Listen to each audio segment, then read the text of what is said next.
Intercom? Yeah. We made it! In line. In line. Christopher Lloyd. You can go and get a picture real quick. I'll send you.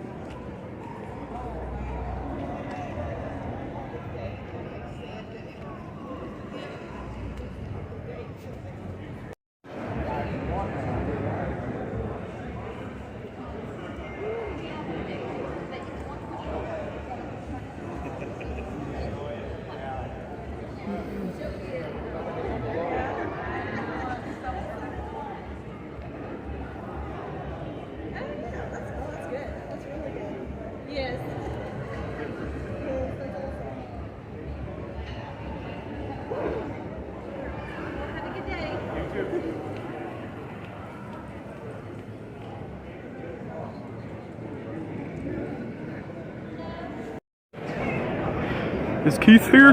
Nope. Bruh. Where? Dave, wow, Brian. Interesting. Where? Right there. Keith? Keith David! No, he's here. He's wearing a mask.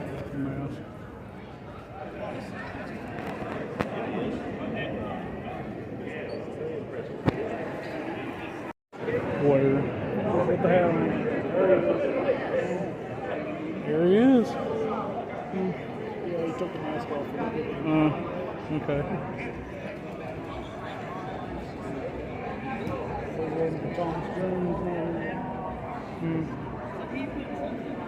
Interesting.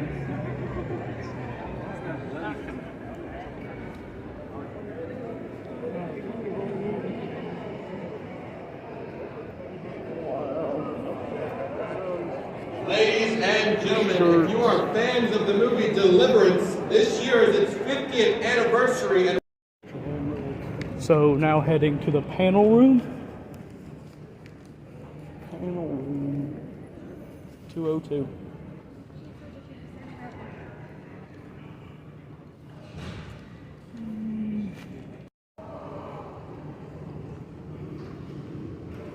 Awesome. Lecture hall.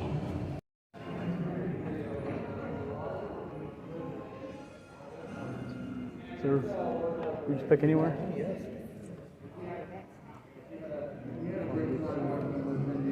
No more front. Over there. Why not? What do you have? Is that who they're talking about? Oh! You sure they are? All right, Fanboy, how are we feeling? Not so bad for 11:20 in the morning. All right, so once again, before we bring out our guest, we do have a microphone that's located right over here in the corner, and only for time purposes, we ask one question per person. Is that good? All right, so, guys, this is so exciting. At this time, I am so honored to welcome to the stage, he is the wonderful, the fabulous, the incredibly talented Christopher Lloyd!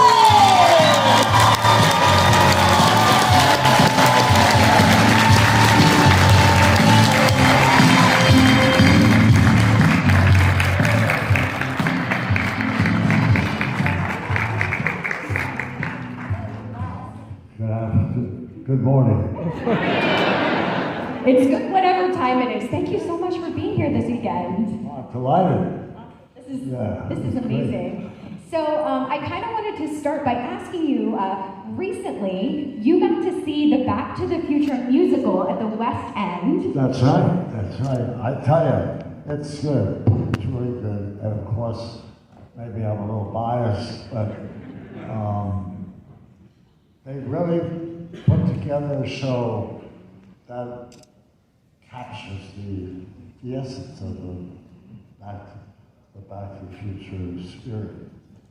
And I know when I first heard they were going to do a musical, I thought, how are they going to recreate the DeLorean and all that the DeLorean does? and all that stuff on the stage. And they do it. They pull the stops to come up with every kind of technical wizardry they can find, and DeLorean is very present. And the music is great.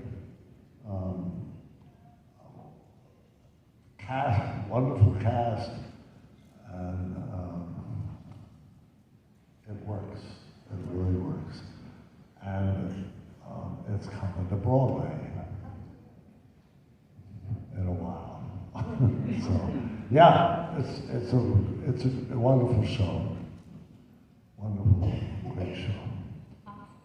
Well, seeing as you are incredibly prolific, I know we're not going to be able to talk about everything that you were in, but I wanted to ask about working with Andy Kaufman on Taxi. What? Working with Andy Kaufman. Oh, Andy, bless him. I mean, seriously, he was a wonderful, very sensitive, very creative, talented gentleman. He worked, you know, he created Lockhead and also created Tony Clifton.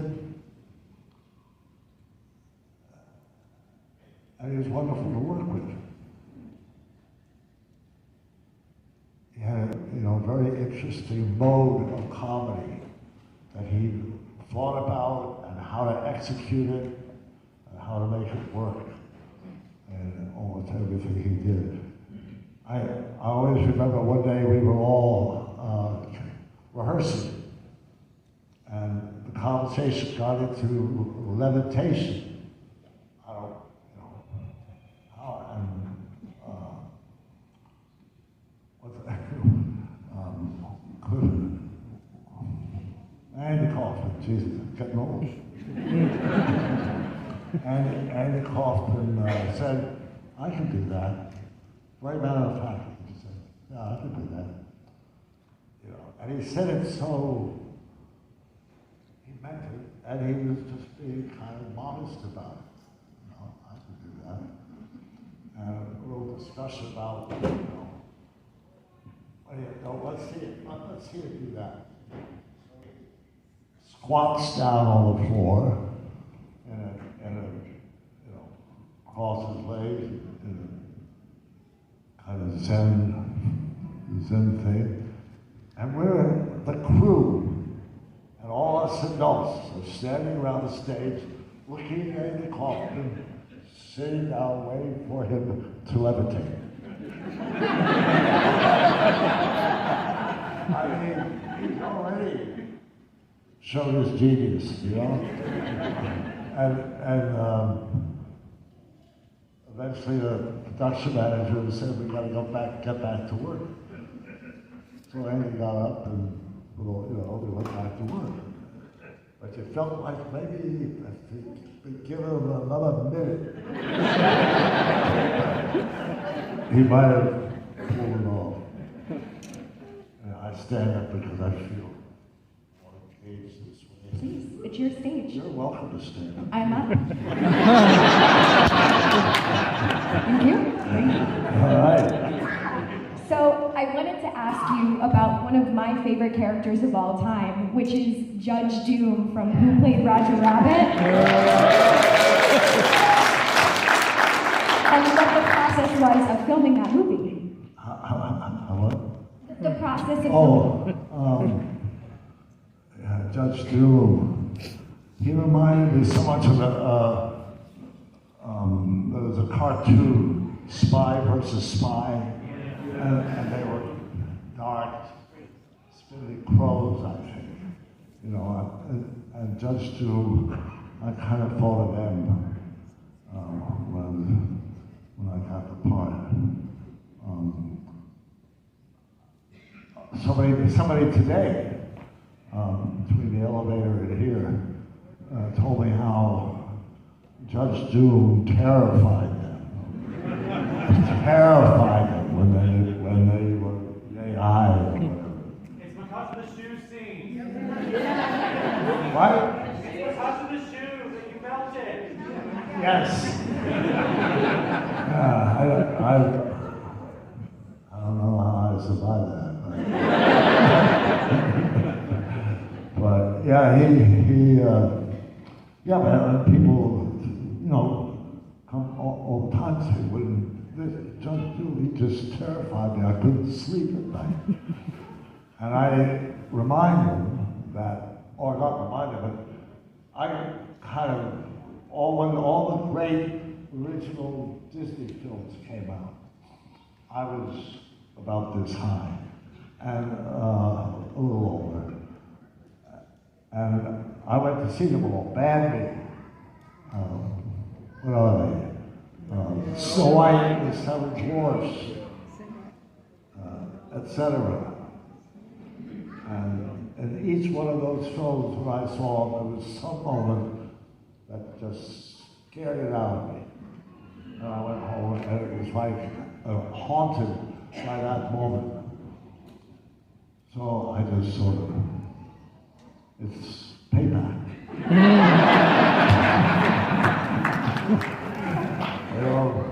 Live long enough. So that was cool. But yeah, that was, I love playing that role because he is so bad. And fun bad, deliciously bad, yeah. So before we get to questions from the audience, I heard that you're going to be on the next season of The Mandalorian?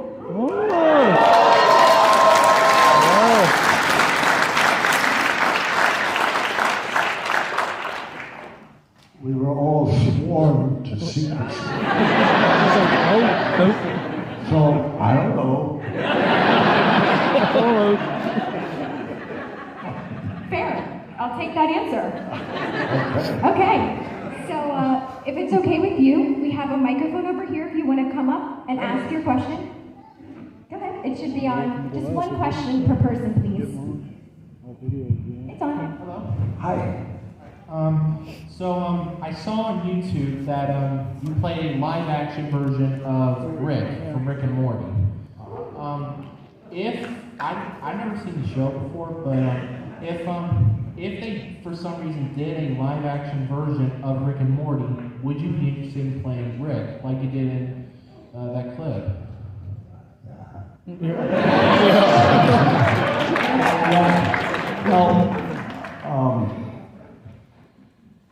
People say, Back to the Future, there's not another one.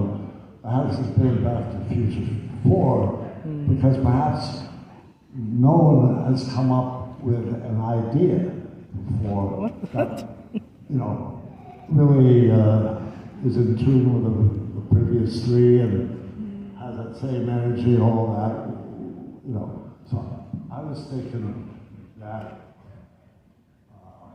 I haven't watched Rick and Morty a lot, but I have watched it. And I was thinking that way out in the cosmos somewhere, Rick and Morty, in his space vehicle, whatever he has, they land on a meteor or whatever, and guess who's there? Doc and Marty. And that they become crazy. I don't know how you do that, but maybe that can happen. Then I'd be doing 2 movies.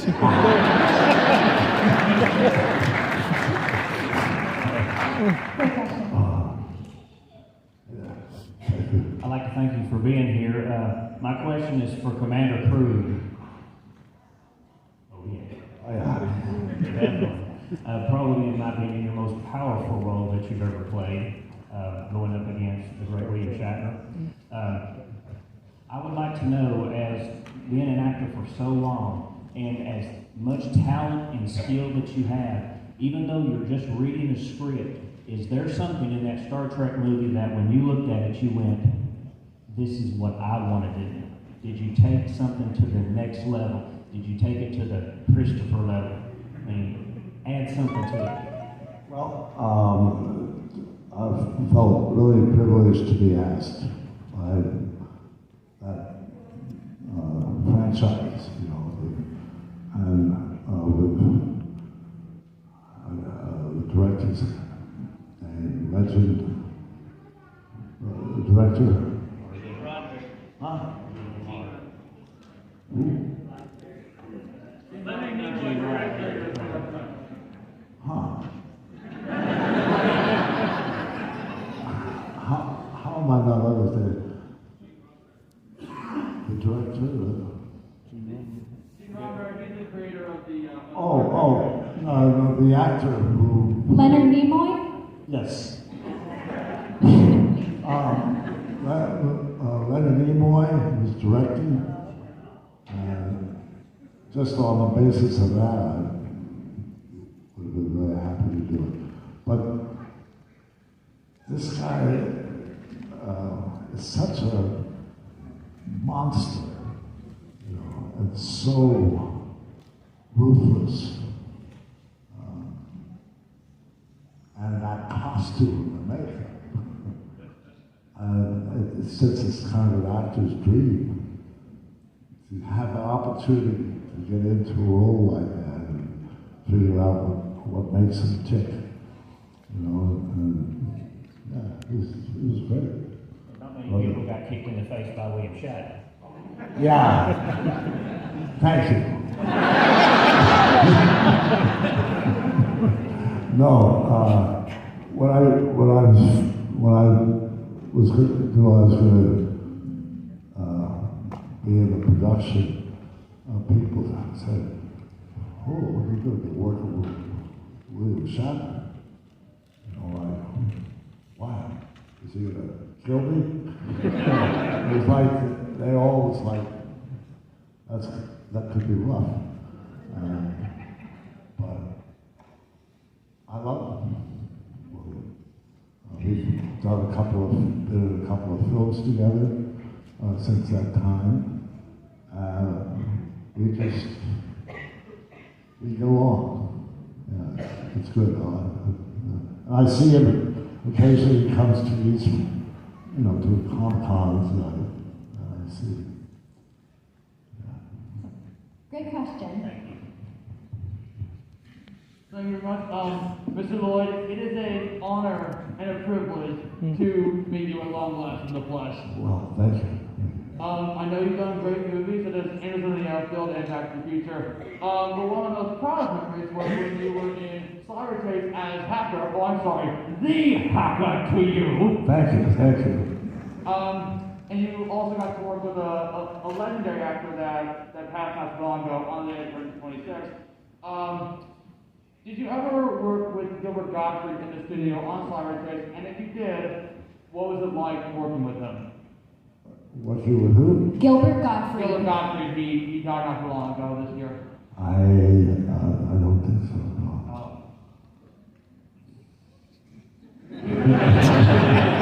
So the bird is on Cyber Chase. Okay, so what were some of your fondest memories from doing Cyber Chase? What were some of your fondest memories from working on Cyber Chase?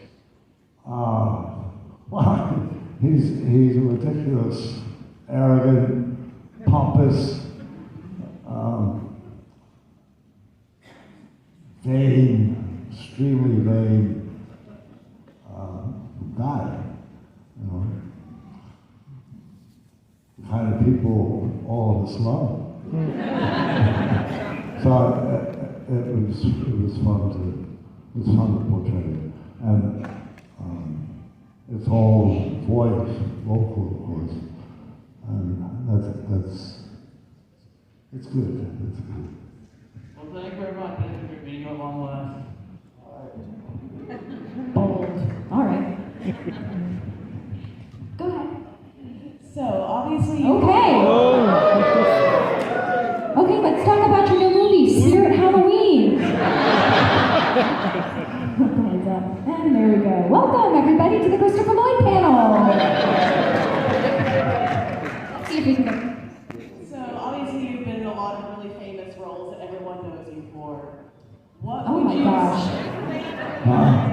What would you say are some of your favorite obscure or most underrated roles? That's, I was, have you all seen Things to Do in Denver in the day? Well, I mean, that's great, but so go, if you're wondering what you haven't seen, well, go see that.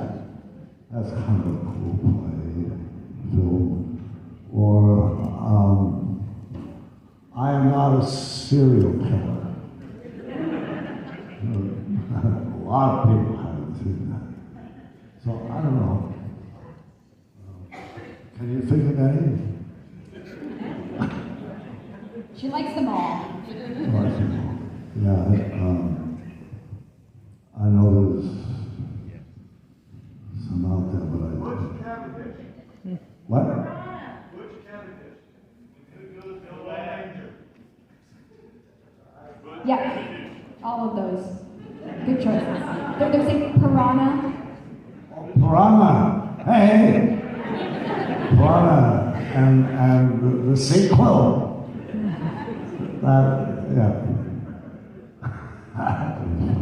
That was...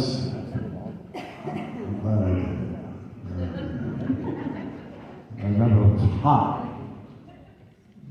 Saw it in the desert in Arizona. It was hot. Anyway. Awesome. Thank you for your question. We're going to go to the next question. Okay. Hello.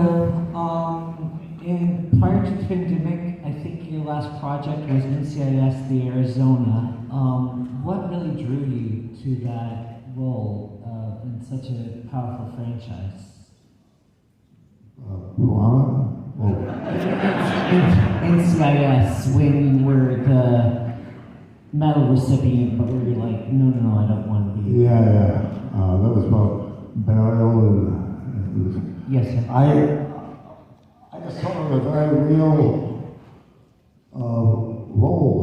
It was somebody living up to his ideal and what he felt was the right thing to do. It was very patriotic and very honorable.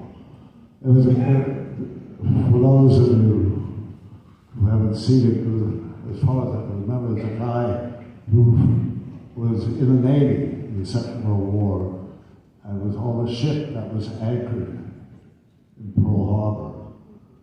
And the ship was bombed and sank. And ever since then, if you were in the Navy, in Pearl Harbor, there's a certain requirement of that nature, you could be buried in that ship that was destroyed. They take ashes, I assume, and a diver goes down and buries, and the TV show I did, the guy wanted to be buried, and he had to prove that he'd been on the destroyer. Let there be lights. And it was kind of dramatic. Yes, sir. Thank you so much. Good show. All right, we have about 10 minutes remaining. We have 10 minutes left. I was wondering, I'm getting confused about that. We got you. We're here for you. If Jim Ignatowski were to play a Klingon, how would he sound?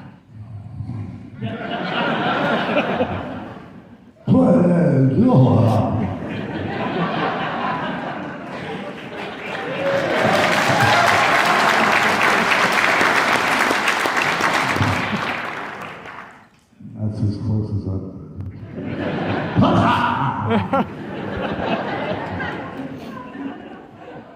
My personal favorite role of yours is Professor Plum from Clue.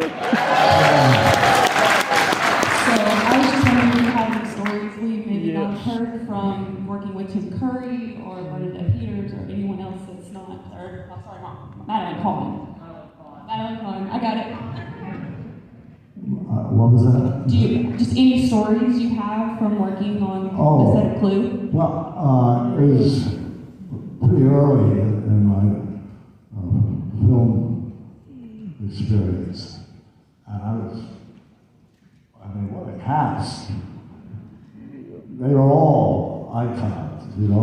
I just had a very British director, and I just thought, I'm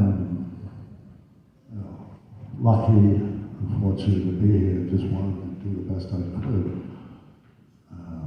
with all, because it was very much an ensemble show. It was a group effort, you know. There were no small parts, really. So, yeah, it was a privilege. Thank you. Thank you. Hello, Mr. Roy. Sorry, back in the my question, you mentioned there's a Back to the Future musical now, and you particularly enjoyed it. Would you ever consider doing a cameo on stage for it? Cameo on stage? I guess that it could be. You know, it's certainly an interesting thing to do. The guy who's playing Don is great. You know, he's doing it. And I went there for the opening preview in London. And the morning of the opening day preview, Roger Bart. Roger Bart. Yeah. Who's a very accomplished, well-known British stage actor, found out he was positive COVID test. His understudy that afternoon finds out about it. You know, and for an actor, that's a big deal throwing in your lap. Okay, an understudy. In 3 or 4 hours, you're going to go on and let's see how you do with that. You know, it's kind of and he was fabulous. He was just great, as are other cast members. Yeah. Thank you. Thank you. All right, we have time for 2 more questions. Go ahead. I just wanted to say I grew up watching Cyber Chase and I absolutely loved the character of Hacker. So you've basically been a huge part of my childhood. The one question I want to ask you today is, what was your favorite moment on the set for Back to the Future?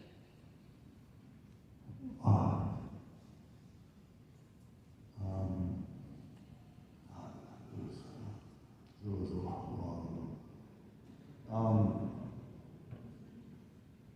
I think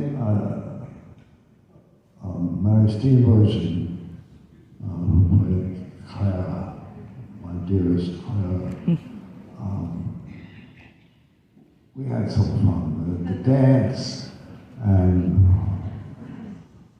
riding horseback together, and just she's great for the role, and that was pretty cool. And top on, probably when Michael came onto this show. I don't know if you know the story, but we were shooting for 6 days. For 6 days of shooting. No, it must have been longer than that, maybe 6 weeks. I don't know, it was a long period. And then it was announced that Michael J. Fox would be coming to the show. Another actor was playing mine up until that point. And that was great. I mean, not to disparage the actor who played Marty for the first 6 weeks. He's a wonderful actor, I think. Eric Stoltz. Yes, you are a dictionary. I love it. Yeah, and he's a wonderful actor. But Michael just brought in an energy and fervor and all of that, and it made made something click in me. So that was a big moment. And it hasn't stopped. I mean, when we get together, it's this, we enjoy each other as much as we did on Back to the Future 1. Who knows? Thank you so much. Thank you. All right, this is the final question. No pressure. You're fine, we got you.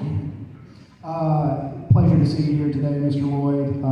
I grew up with so many of your movies through my childhood, and one of my favorite films growing up when I was a kid was Camp Nowhere, where you played Dennis Van Wilder. And I just wanted to ask if you could share your experience on that film, Camp Nowhere, with us. It was a substantial part, and there was a lot about it, and I didn't know, how am I going to do this scene? You know, trying to find the identity of my character, who he was and all that.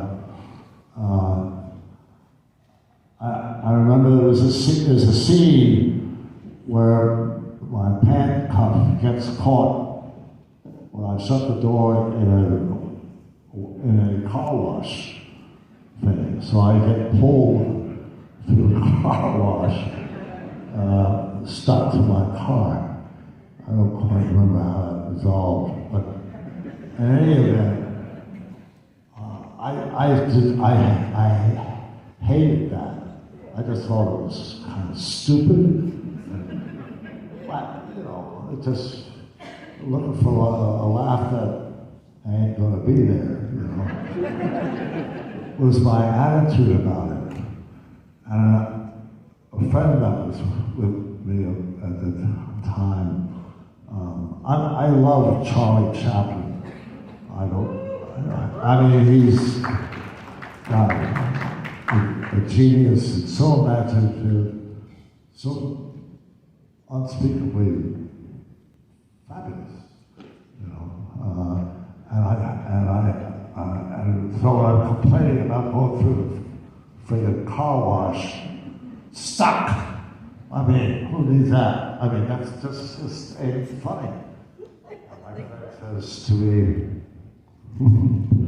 Charlie Chaplin will make it funny. So I showed up.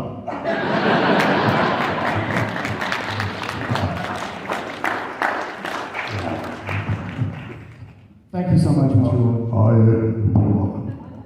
Everyone's going for that. Okay. Wow, gold. All right. We're done. We did it. We did. Everybody, Christopher Lloyd.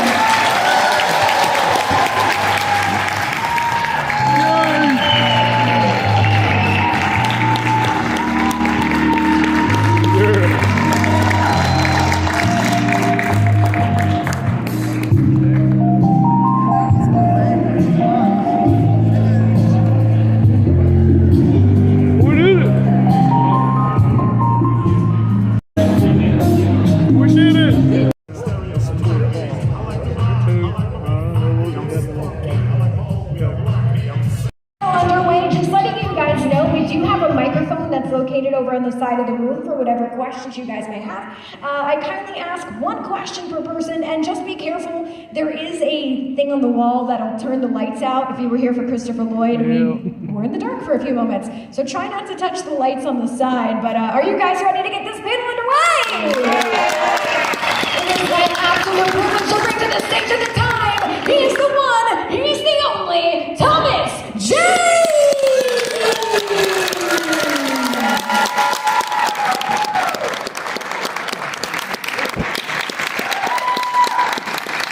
She's good at that. You could make a living introducing folks. Oh, thank you. Sometimes I do. It's so nice to meet you. Thank you for being here this weekend. My pleasure, my pleasure. Awesome. It's nice to be in Knoxville, good people, and I was running around town square last night a little bit, just people watching. It's really nice. Being in a place where I feel comfortable. Yeah, amen. I was going to say, if you like people watching, there is not a better place than being at a convention. People, cosplays. Is that surreal for you to see people dressed up as some of your characters, like the Punisher? What is that like? That's a real nice compliment. It's lovely to see that. And sometimes they get real particular about the skull, and it has to be the right skull for the right show. And I appreciate that. I appreciate that folks. You know, it's imitation is the greatest form of flattery or something. So I'll take it. So growing up, what were some of your fandoms? Were you into comic books There's at all? the Green Lantern right there. Oh, there he is. Yeah, that's looking good, buddy. You better come to the costume contest later. I see some bunny ears over there. That looks good. Great. So were you into comic books growing up? What were some of your fandoms before getting to play I was Punisher? a total comic book geek. Yes, absolutely. I grew up absolutely raiding the local comic book shop in, let's see, we had one in Bethesda, Maryland. It was called Barbarian Books, and they sold used books and comics and old comics, and I used to haunt that place every chance I got. Bought up all the books I could. I grew up in the 80s. I guess I was a kid in the 80s, so there's a good Punisher t-shirt right on. Yes, sir. And the 1980s found some great comics called Twisted Tales and Alien Worlds. They were by this company called Pacific Comics. They were out of California, but they had the best artists, and they were all like Alien Worlds was like 4 science fiction stories. Twisted Tales would be like 4 horror stories. Great art, great writing by this guy named Bruce Jones, who wrote most of them, and those were my absolute favorite. And then I got into Mad Magazine, which is still around. Is Mad still around? But I was around, when they were putting it out. When I was a kid, there were the original guys who started in the 50s, and it was actually originally a comic book. I think for the first 9, 10 issues or so, it was, and then they traded for the magazine format. So I fell in love with the old Mads. They made fun of everything. Super Duper Man, all kinds of great spoofs on famous characters and stuff. And that, I didn't really get into superheroes. I had a few Batman, I thought he was cool, but I never really got into this whole superhero Marvel. And the reason was because it felt like a big drawn-out soap opera, which was novel, I mean, Stan Lee invented that whole thing with Fantastic Four, and they're bickering amongst each other, and it brought this new life into superhero comics. I just never, personally, I was much more into war, horror, sci-fi, and then, of course, underground comics. When I discovered those, that blew my mind. That's Robert Crumb, that's the Fabulous Furry Freak Brothers by Gilbert Sheldon. I mean, they did some badass stuff. Zap comics. And I really got into collecting that. There was a great one called Corn Fed Comics. It's just, and they're great. The artists are like weird, and they blew my mind, because they subversive and talked, pot smokers and all the kind of stuff your mom definitely does not want you checking out when you're 12, 13 years old. And fell in love with that stuff. So they came after me for the Punisher. I originally turned it down because I was like, I'm just not a superhero type of person. It's just not my, and I was younger, and I was like, I'm only going to do movies that I would want to watch. And which, I still am that way, I guess. But, they finally called me up and they said, listen, man, the Punisher's not a superhero.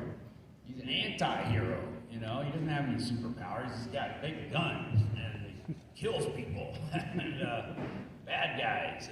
and that's what kind of got me to take a second look at it and do the movie, and really fell in love with the fans of Punisher. There was a website that was new at the time. It was called Superhero Hype.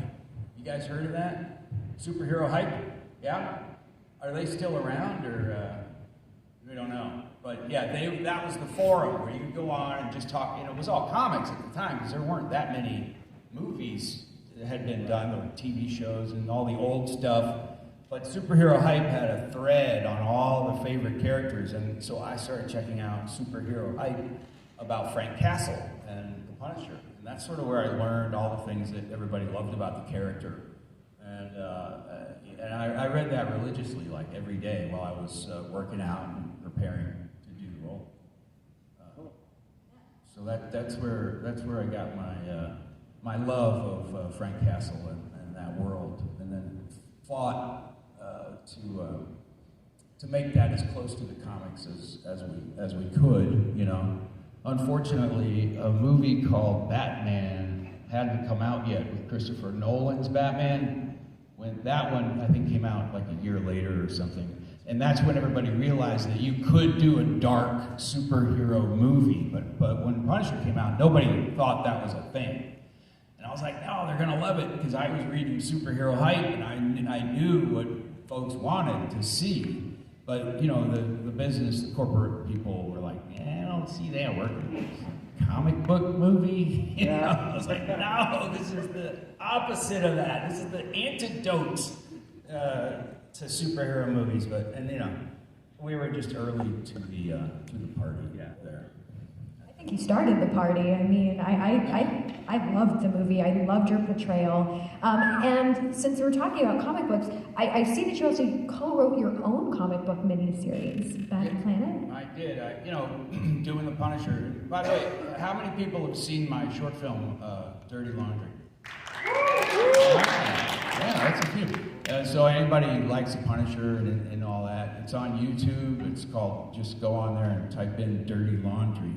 And it's about 10 minutes long, and I'm very proud of that, because I sort of shepherded that to life, came up with the idea and the short, and brought in buddies to write it and direct it, pay for it.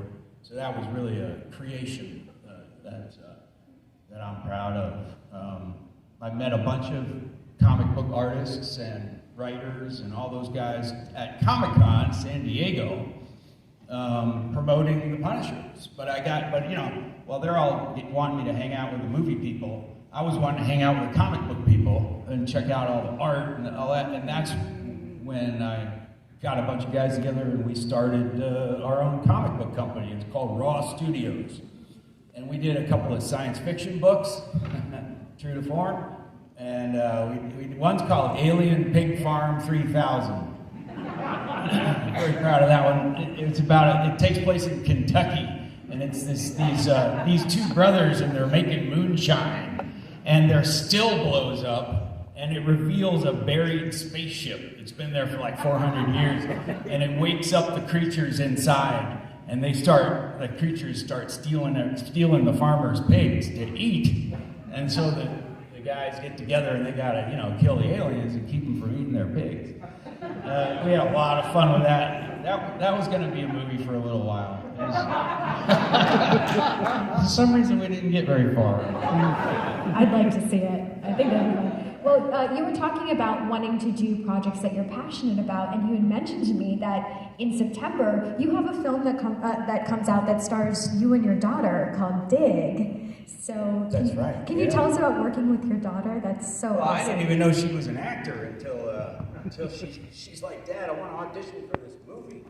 And it was a movie about father and a daughter, and they go through something terrible, and then they go through something terrible again. They get kidnapped by some bad guys, played by one of them, Emil Hirsch. He's a wonderful actor. And that's called Dig, and that comes out September 23rd. Very proud of that one. My daughter auditioned for the movie and submitted it just like anybody else, and she was fantastic. And the director called me up, and the writer and the producers, they were all like, she can act, what the hell? And she's your daughter. All right. turns out she did a great job. And now she's a little actor. I mean, they say sometimes it skips a generation, talent, but not with her. So I'm very proud of her. And now she just did a movie in Brooklyn, New York. We filmed that, and she's auditioning and you know, getting the door slammed in her face like every other actor that goes out there and tries to get a gig. You know, saying probably I'd say about 400 to 1, something like that. In other words, 400 doors slam in your face for every one that opens as an actor. And so you got to develop a thick skin, you know. But she certainly got what it takes. Very proud of her. And Dig's a pretty good little movie. Can't remember where it comes out, but it'll be. Oh, it's in theaters in New York and LA, but like everything now, it's streaming on one of the streamers. Shouldn't be too hard to find. We'll find it. Yeah, we will. I, of course, wanted to ask about working with the iconic Billy Crystal, and obviously he's a Yankee lover. So what was it like initially like auditioning for the movie, and how long did it take for you before you felt like you could accurately swing the bat? Yeah, that was a process. I grew up playing football, so but of course as an actor, one of the first things you learn is that anybody, producer, director, if they ever ask if you can do something, the answer is yes. You know, can you ride a horse? Yes. Can you ride a horse backwards and do a backflip? Yes, I can. So, you know, Billy's like, play baseball? I was like, yep. I played baseball ever since I was this tall. You know? And then we get out there and, you know, and one of the things Billy told me at the audition, you know, he's meeting him at his fancy office in Beverly Hills, and he's looking at me and he goes, turn around, will you? And so I, you know, you always feel like you're a fucking model or something when you audition for people, you know, and they all just like whispering about you. I'm like, I don't know, he's 5'10". You know, guy is here. You know, and turn around. He said, so I turn around and he goes, from the back, you look just like Mickey Mantle. You'll notice in the movie, he does film me from the back quite a bit. His vision. So, fortunately, we had a great trainer.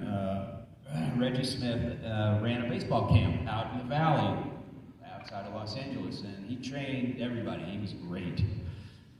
One of the true great teachers of my life was Reggie, and he taught me from the ground up, you know, and the first thing he said was, well, you know, of course I told him, I go, listen, dude, I have no fucking idea how to play baseball.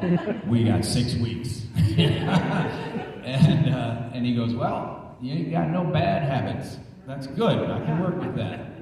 And he wouldn't even let me swing a bat for the first 2 weeks, maybe a week. He wouldn't even let me touch one. He had a samurai sword and a 2x4. And he'd make me balance on the 2x4 and swing a samurai sword through the air.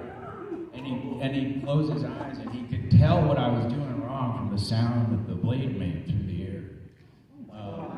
Yeah, it was awesome. He was like a sensei, you know. And he did. He built it up from the ground up, you know. And it wasn't just learning to play baseball. It was learning to play baseball like Mickey Mantle. You know, everybody has a different swing. Mickey's swing, Mickey's run. Mickey got injured on it. I think it was his rookie season. He was catching a pop fly for Willie Mays, and in his left cleat hit one of those sprinklers in the outfield, and he twisted his knee. So for the rest of his career, he had this slight limp. You know, and getting that fucking limp was probably the toughest thing that I had to try to do, you know. Billy made me do it over and over, hitting a home run, you know, taking that home run run around the bases and trying to get that little limp, you know, and I'd come in and Billy'd be like, you know, back off on it a little bit, and I'd do it again, make it a little bit more. I remember doing that over and over, but very proud of the work that we all did on that movie. It was back in the days when you could carry a baseball bat on an airplane. And yeah, it was before 9/11, so I'd fly to go do some press or go shoot another movie or whatever I was doing, and I'd bring my baseball bat right on the plane with my carry-on luggage, and the pilot would go, "Hey, you want me to put that behind the seat, you know, and behind the pilot's seat?" And so the pilot would put the baseball bat behind his pilot chair, and then he'd hand it back to me at the end of the flight. Yeah, it was because I was swinging that fucking thing 500 times a day in the hotel rooms, you know, trying not to hit the furniture.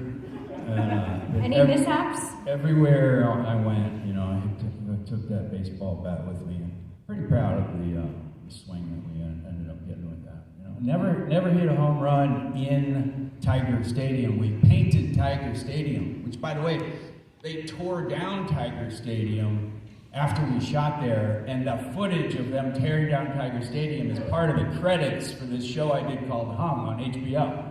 So you're watching Hung and you're seeing them tear down the stadium where we shot 61.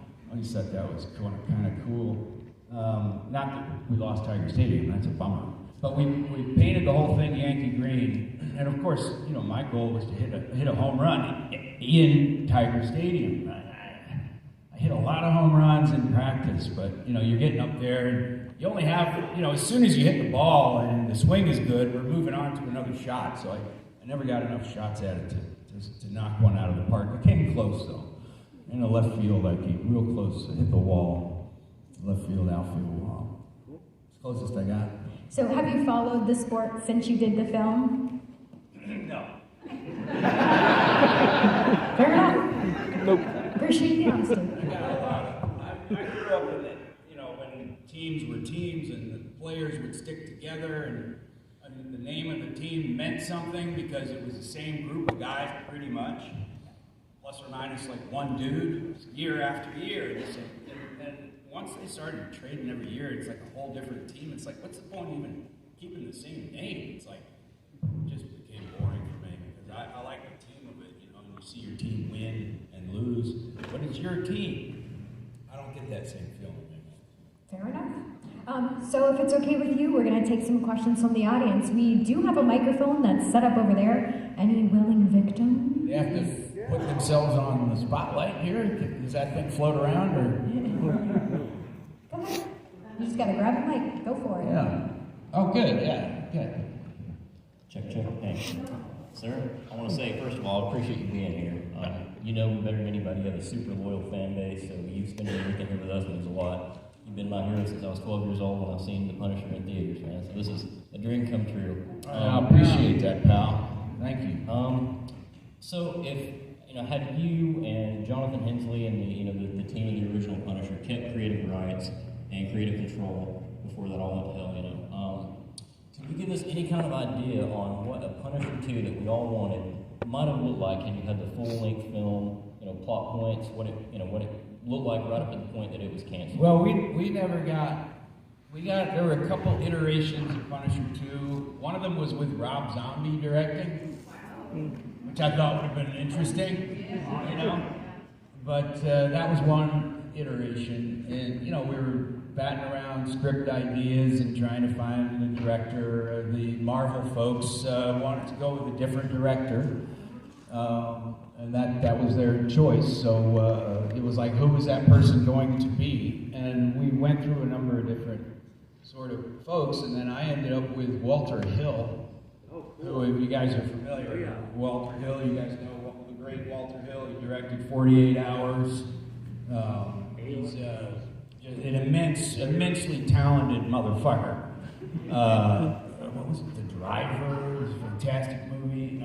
He did one with Bronson, Hard Times, I think it's called, where he plays a bare-knuckle boxer. These are great films, people. These are like the films that sculpted my childhood, right? He was like a no-nonsense, great action, but economical, like sparse dialogue. He had a great sense of humor, but he was really good with action, and then, you know, he's a man's director, right? And we met, we fell in love with each other, and went to the studio and said, and Walter said, listen, I'll write it, direct it, and that'll be that. And they ended up saying no to Walter Hill for reasons that are beyond my ability to comprehend. And that's when I said, okay, well, if you're not going to make the perfect Punisher film with the perfect guy, then who else do you got? And they floated another director who hadn't really done anything in that ballpark, and so that's when I had to pull out. You know, I had to say, listen, I'm not sure if you guys really understand what it is you're doing, and therefore chances of fucking this up are pretty high.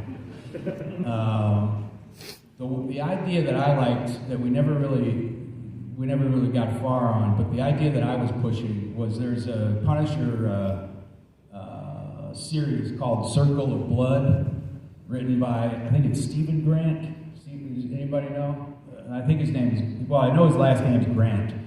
And Circle of Blood is essentially the Punisher gets fucking arrested and he gets thrown into the penitentiary, and every guy in there wants to kill him because he had a hand in putting away like all these dudes. And so it was like he was going into the lion's den, and of course he got it. He put himself there on purpose because it was after this one dude that was ungettable, right? So he got himself put away in federal penitentiary to go after these guys. I thought that's great. We could have so much fun doing that. But that's about as far as we got with that. Thank you, I appreciate it. Hi, I was wondering, can we look forward to seeing more of the YouTube short films like Dirty Laundry? Oh yeah, no, you never say never. I mean, if you come up with something fun. We've talked about it, you know, and to come up with something that people would really get a kick out of, and what that would be. I don't really know at the moment, but I would never say no. You know, Well, never know. I would certainly look forward to it, and if you did several, and even if you did a crossover with, like I know the MCU does a lot of like multiverse, and if you went with John Bertholt's Punisher. I love Bernthal. We were friendly a long time ago, and he's a great guy, fantastic actor, and he looks a lot more like the Punisher than I, you know, me with my blonde hair and a little bit. He just got that kind of like thick, like Italian fucking like. He fits the profile. If I was ever going to direct a Punisher film, I'd use Bernthal, because I think he's terrific. Yeah, when we premiered Dirty Laundry, we didn't say anything about it. We finished the film, and then Comic-Con San Diego was coming up. And so we went down there and we printed up these little flyers, and I bet you some fans who were there that year have these flyers. Like that, I would love to see. Because we printed up these flyers, and we didn't say anything. We said we rented out a room with a big screening room on there, but we didn't tell anybody what it was. But we essentially put on a flyer like, if you're a Punisher fan, you want to be at this room at this time. And we handed them out during the show, and then I think it was a Sunday or something, afternoon, we went into this room, and not unlike this room right here, and there's a bunch of people there, and they had no idea what they were gonna see. And we just turned out the lights and ran the fucking thing, and they lost their minds. It was so fun, you know, so cool. Like the people that actually showed up, like, all right, I'll check this out. I don't know, no idea what it's gonna be, but I'm a Punisher fan. Let's see what's going on. And that was a fun moment, really. Yeah. Thomas Jane, what was your favorite movie to act in? Hey, I'd say probably 61, because you get to make a movie and play baseball all day. And of course, I fell in love with the sport by learning the sport. And I mean, I played stickball as a kid. You know, you get get one of those old hard cardboard tubing things, right? But they're real thick. They're about that long, and we used to play stickball with a racquetball, a little racquetball, one of those guys. And that was really fun, and I got pretty good at that game. That was as close to baseball as I got. But learning how to play baseball, playing the sport, doing it every day, and then making a movie, which I love to do, So it was a great combination. It's probably the most fun. And then you got Billy Crystal, who's cracking jokes all day long. It's hard to beat that one. So I'd say that. And of course, The Punisher was a lot of fun, but it was a lot of work. I mean, fuck, man, it was a lot of work. Thank you. Great question. All right, we have about 5 minutes left. The Mist. I introduced my wife to that movie, and she was enjoying it as much as I enjoy it until the end. And she's never gotten over it, and I hate that movie. I never want to see it. I would just love to hear what you have to say about how you worked on that movie. It's definitely a love-hate relationship with that. You know, people either love it or hate it. And, you know, the twist ending is, of course, something that I always really loved from my love of comic book, the horror comics and the sci-fi comics. They always had a twist ending. And so that was what we were, you know, following that formula and tell a great story and then twist it at the end where nobody expects it to go there and it goes there. People love that, right? So it's either like in their top 10 or it's in their bottom fucking 1,000. Like never again want to watch that. And you know, they did screw up. The company that released the movie decided that the perfect day to release The Mist would be the family day of the year when most families go see a movie, and that's Thanksgiving. Thanksgiving Day weekend is when they decided, hey, it's a great time, not Halloween or, you know, any other day of the year. They probably picked the worst day of the year to release that film because it's all families sitting in the theater. And they're like, oh my God. You know, it was brutal. Great question. Yeah, I just wanted to know, what was it like working with Kevin Nash before and after you stabbed him?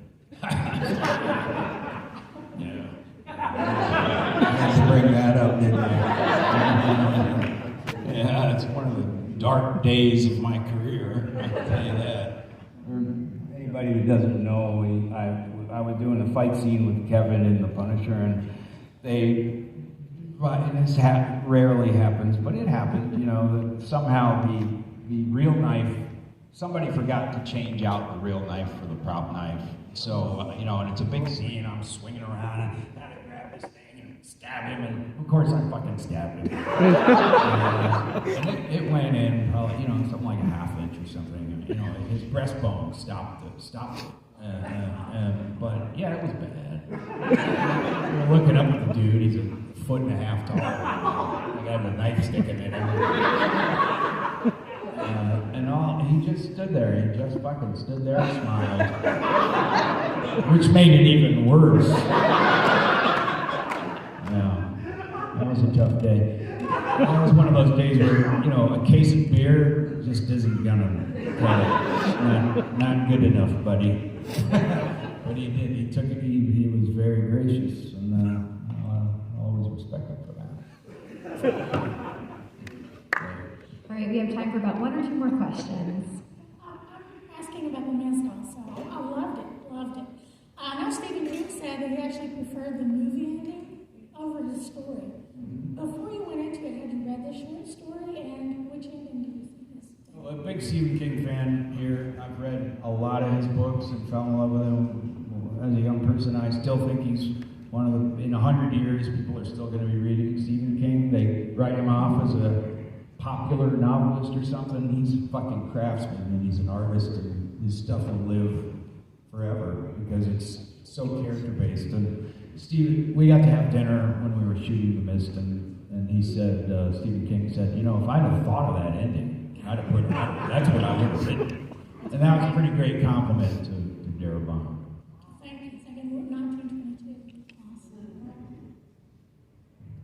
Of the 2 vehicles in The Punisher, which one was your favorite? The 68 GTO or the green Plymouth? Well, I was pushing for a more off the beaten path car. That car, the GTO, is such a classic. It's like so classic that, you know, it's just too popular. It's like, it's not Frank Castle. He's more like, he's got like a Mercury Cougar, you know, he's got like a Roadrunner. It's like, and that's what I was putting. Of course, they went for the the flashy, car, which, so, that was never my favorite. I drove a 69 Camaro convertible, when I was 16, that's what I spent my money on. But it was matte black, and it went straight real fast. You don't want to do too many turns. But it was a great driver, and it was one of the battles I lost. Yeah, the other people took my questions of all the Punisher in the midst, so that's why I asked about the car. Solid question. Appreciate it. All right, this is going to be the final question. I apologize. Well, we'll go faster. Are you okay with that? Okay, great. Yeah, thank you for being here. I appreciate it. I really enjoyed your work on The Expanse as Detective Miller. I was wondering if you had any quick humorous stories about what it was like working on that show. Oh no, it was great. We had a blast. Toronto was freezing, man, and we always ended up there in the winter time. So cold that your eyelashes would stick together when you blinked. So that wasn't fun. The only thing I'll tell you is that I just had a call recently with Amazon, and they were calling me to ask if I would be interested in doing like a Miller spinoff. Is that a good idea? You like that idea? Yeah. Yeah, I think, I don't know, that didn't sound too enthusiastic.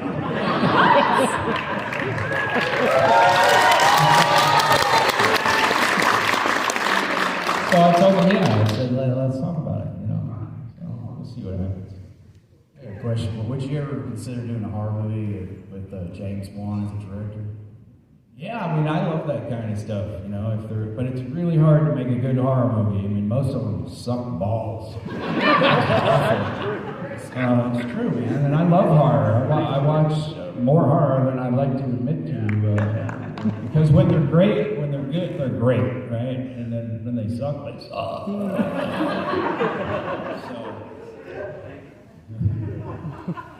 My question is, there's a scene in The Punisher where you're torturing the character Mickey with a popsicle.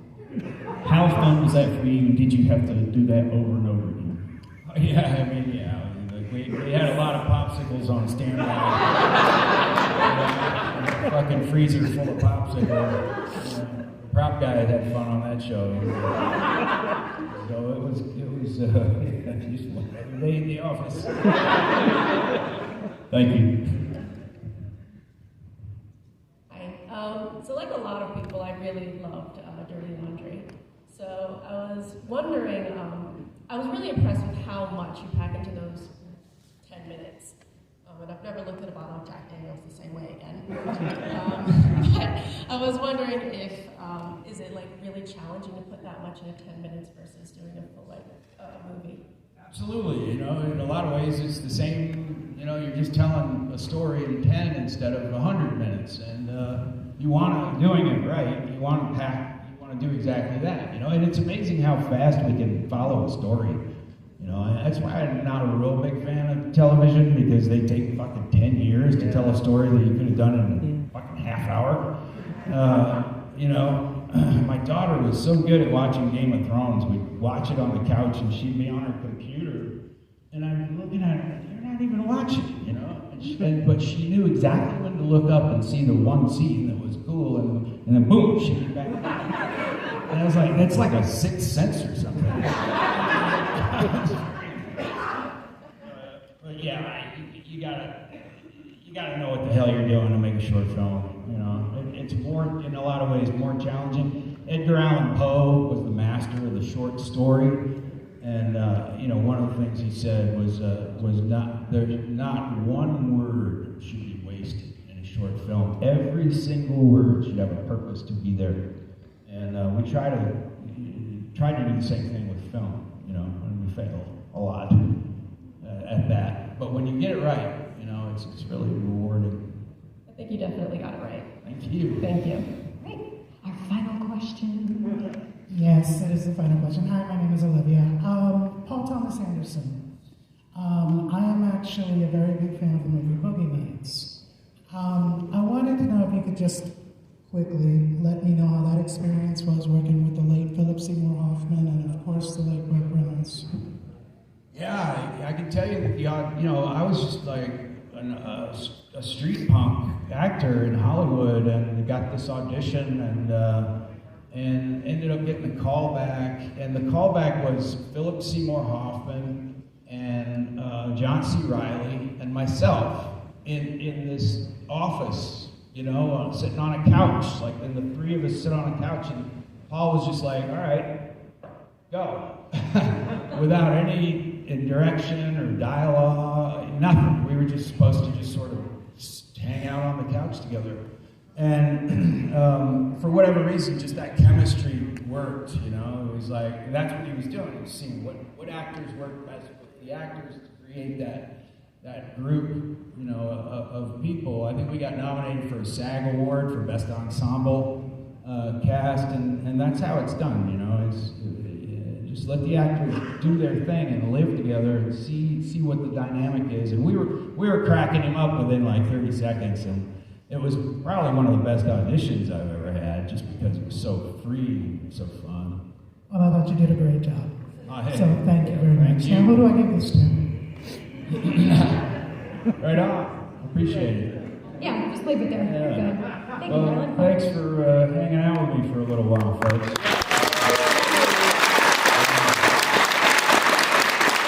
Once again, Dear, September 23rd, and then you also have a show on Amazon right now, correct? The show on Amazon Freevee is called Troppo. Troppo. Troppo. It's an Australian slang for being driven crazy by the tropical heat.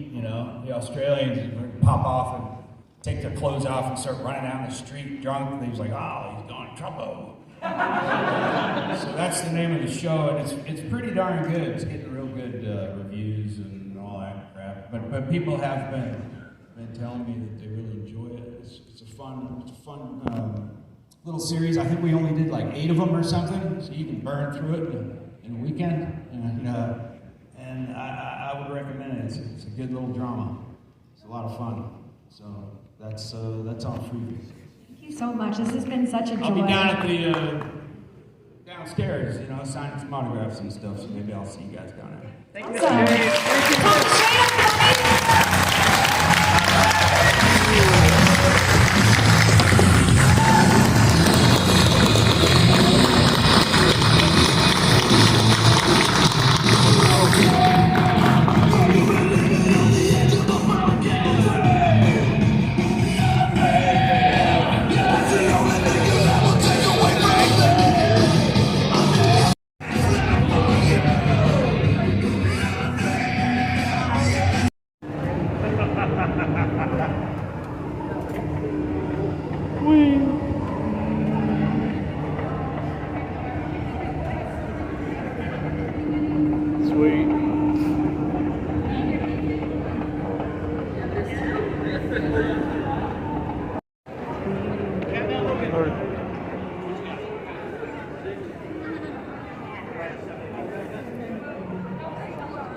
Qui-Gon. Harley.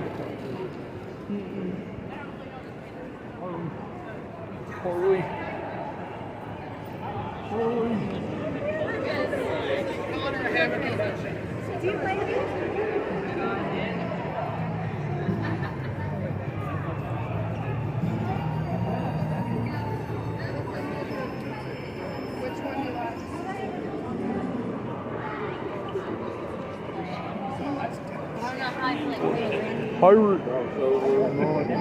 Look. Nice. Oh, that's hilarious.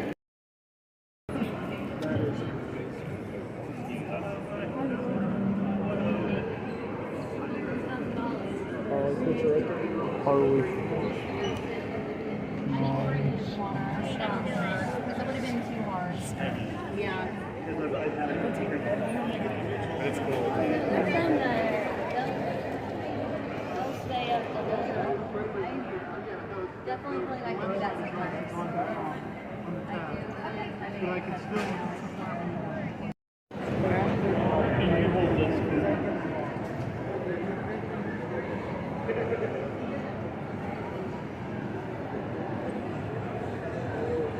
Ladies and gentlemen, one more time, the chips panel will be starting.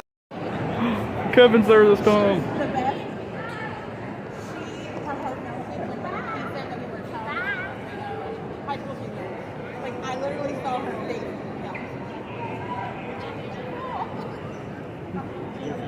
How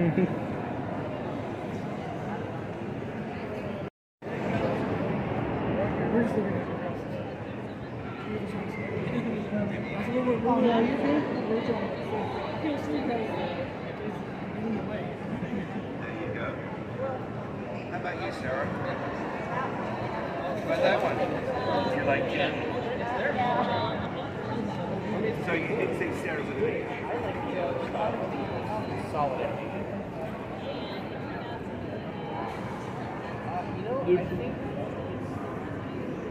I'm going at the Expo.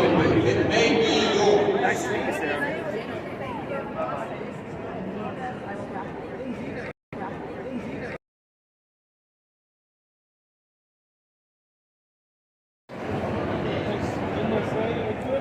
What? What you said, you checked it?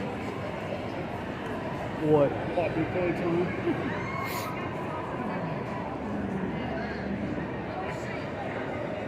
There's a hard corner.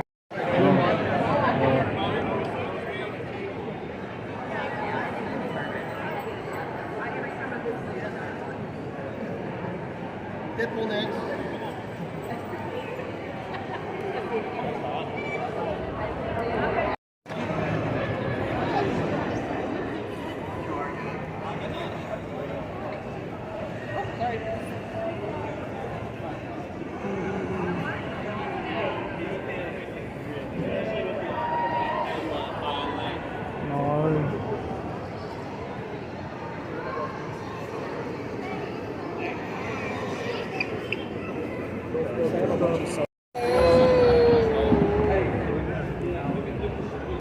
Kylo.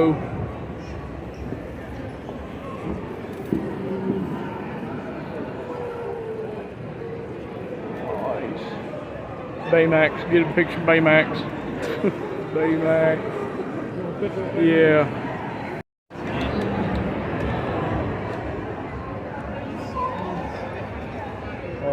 Back to that side. Keith over there.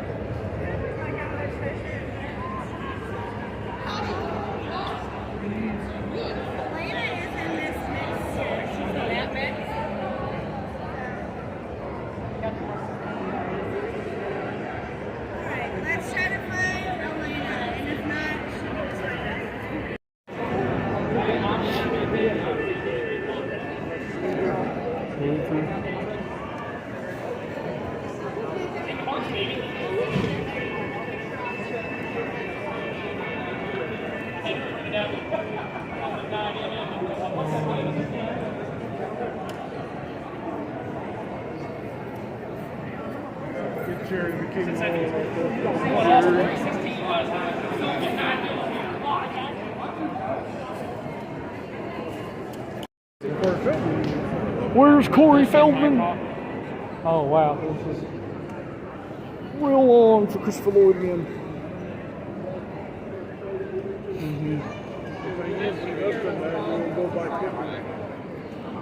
The whole line, because he's going.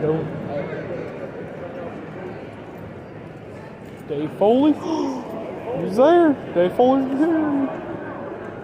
Keith is gone. Keith's gone again.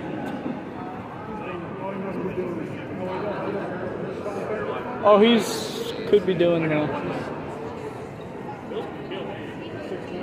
Yeah, get a picture for our mom, because she needs to watch that. Lee Major's over going there to shake his hand. Let's get a picture. Dave Foley.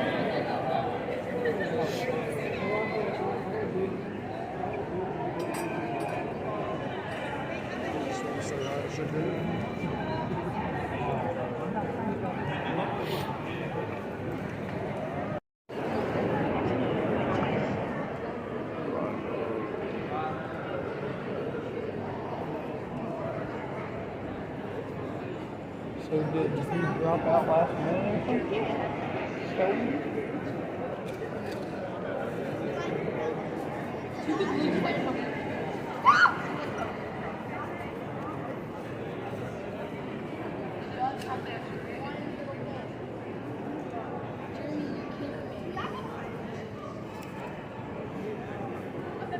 Whoa.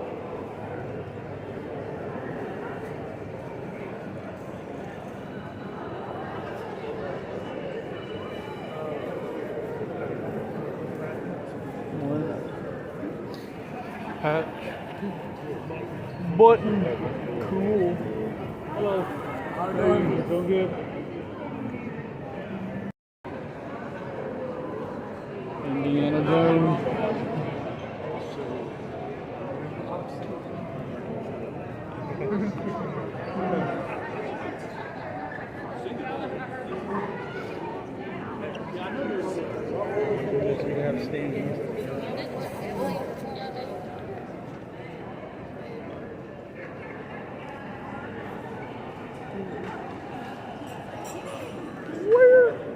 Where's Corey? Biggest kind of the funniest character in the whole show, so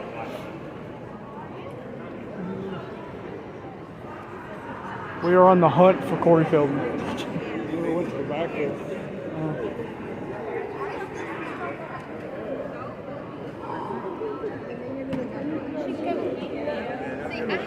On the outside here. Yeah, like maybe.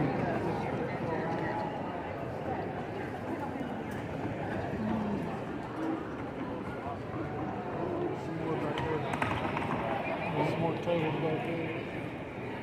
Okay. Up here. Straight up and back. Okay. Enderman. Enderman.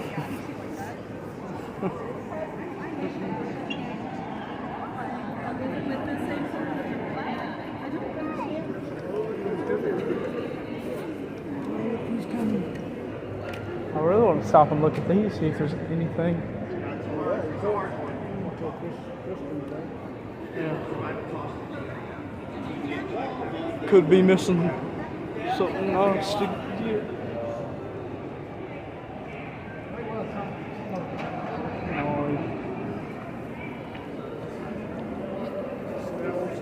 What? Is it the Margot Robbie? Oh.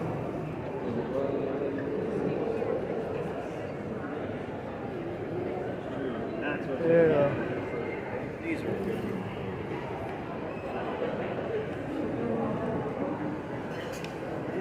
Alright, this way.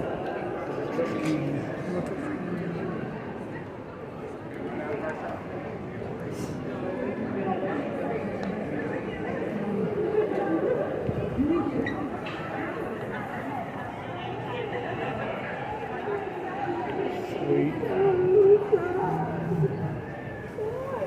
Happy Saturday. Would you like a free comic book? Sure. It's Thank you. He beat me to the bump. It's an introduction to our comedy sci-fi show called The Malik's Minute.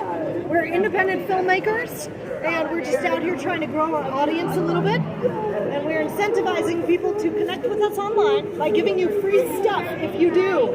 So if you're interested, we're having a raffle. We're giving away an iPad this weekend. You can get free raffle tickets. My husband can hook you up at the free stuff table. Thank you. Thank you. Cool. I heard.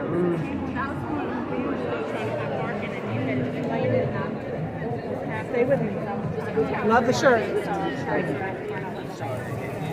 I don't know. I just like. I want to get a picture of the area. Lost boys. Yeah. All right. Why you keep on You're sleeping on Poe. I'm sleeping with you. More over here.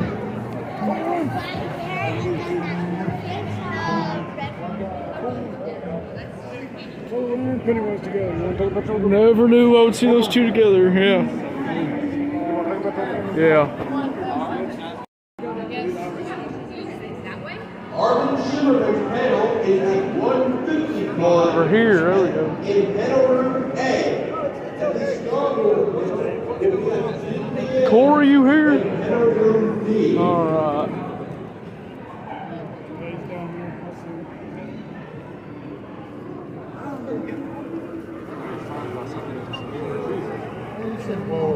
What is wrong?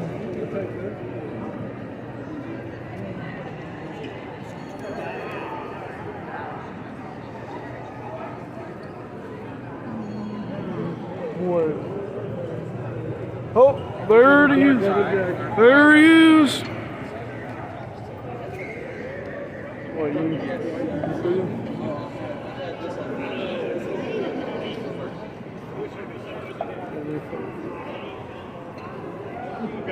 Two more episodes.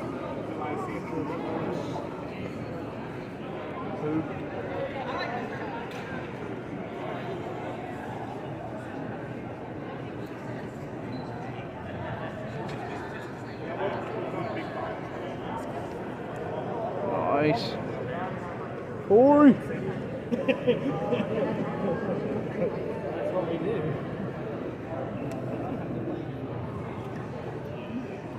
Warriors.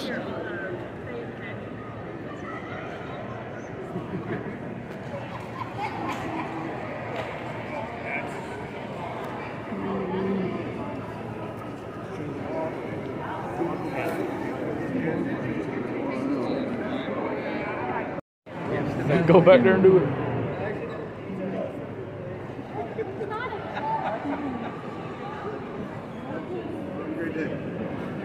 Photo op sales. That's where you could do it.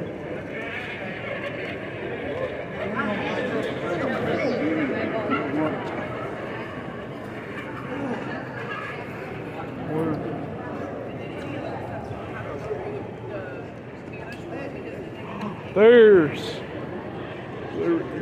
JJ from Skinhead. Back to the Future. Yeah. Wow.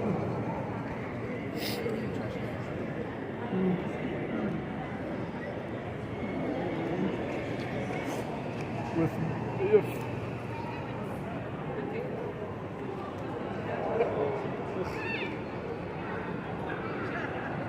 Star Wars.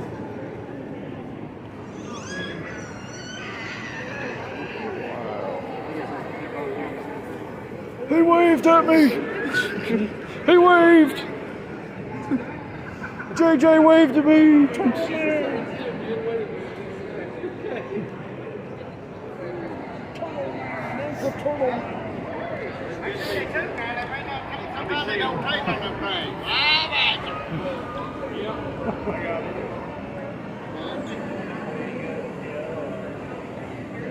Thanks, man. I'll see you later. You all right? Glad you got work out Alabama.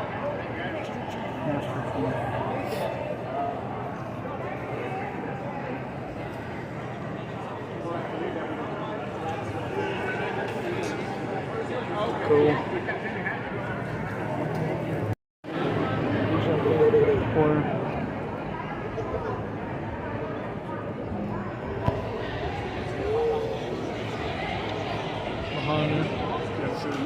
Behind there.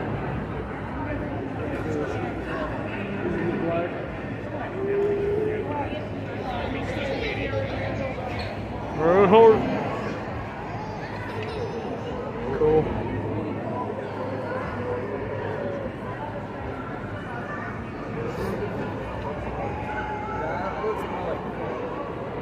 Oh, Master Chief without the helmet. Spoiled it. Spoiled it.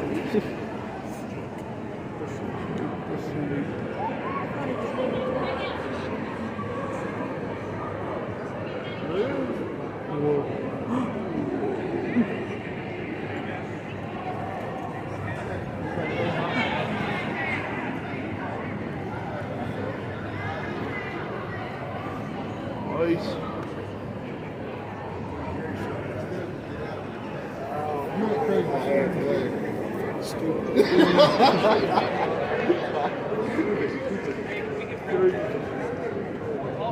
There. What? From when you... Oh, you mean you're still right there in front of me? You mean you're still right there in front of me?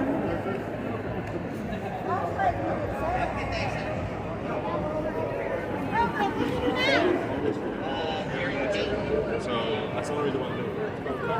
It's like, it's really automatic automotive shows, but this guy likes to do constant. He likes to rebuild. There, he's back. Cars, not just regular cars. So it's Chris. Yeah, people are at the table now. Yeah.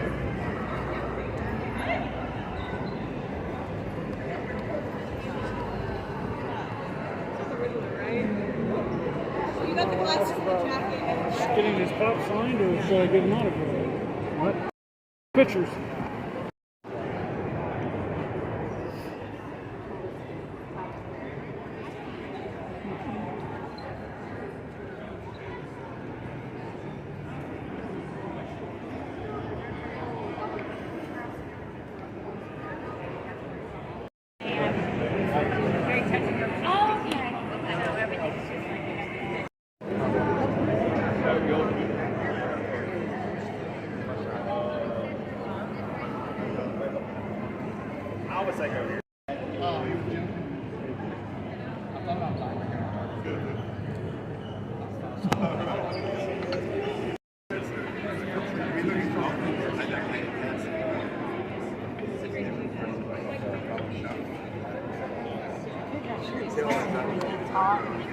It's past our bedtime.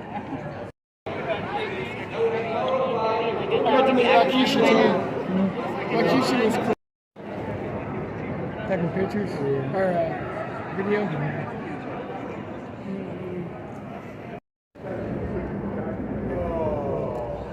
Really?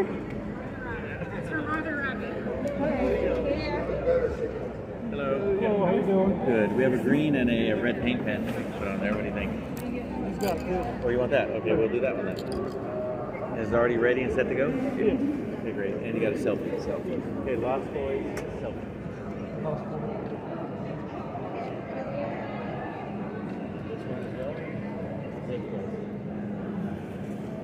Where would you like it? We're just going to sign across the top of the black.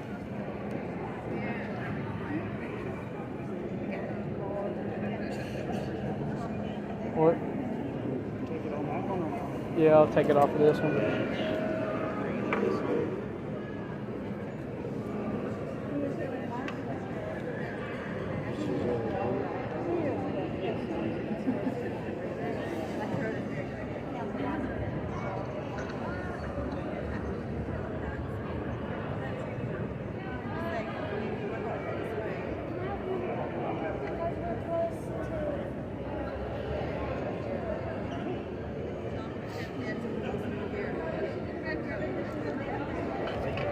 You're welcome.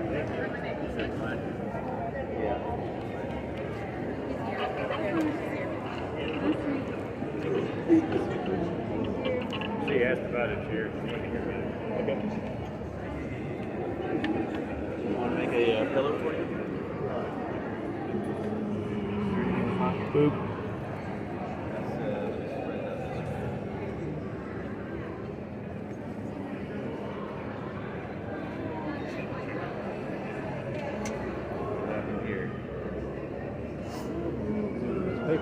Yes, okay.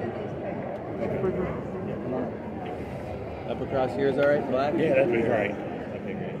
Hello, sir. Great, thank you. You want to Pleasure to meet you.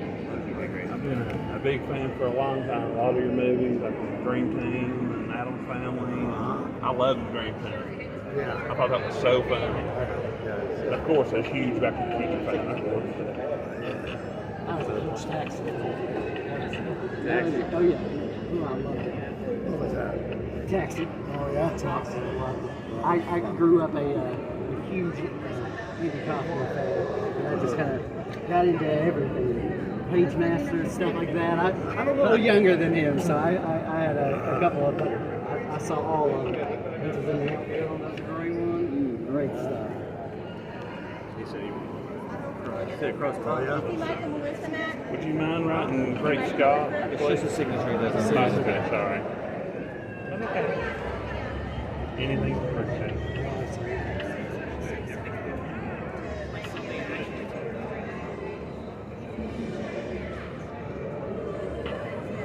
Thank you so much, sir.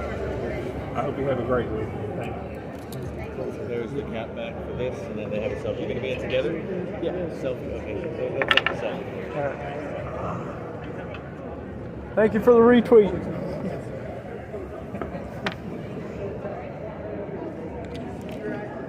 What is this? That's theirs.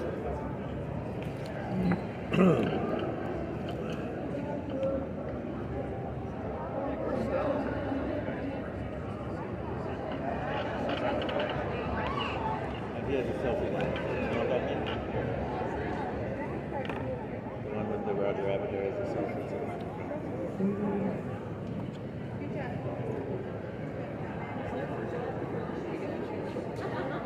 Yeah, what color would you like?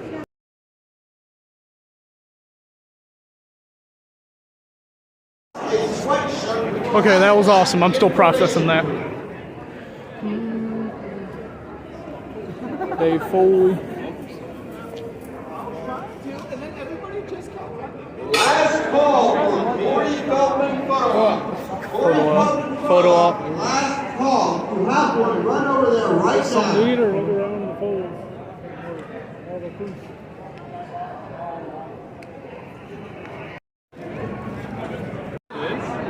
John Patrick Flannery. Had a red shirt though, so I was like. In 10 minutes, Christopher Lloyd's photo op will be starting, and after that, Letitia's will be at 4:25. Indiana Jones.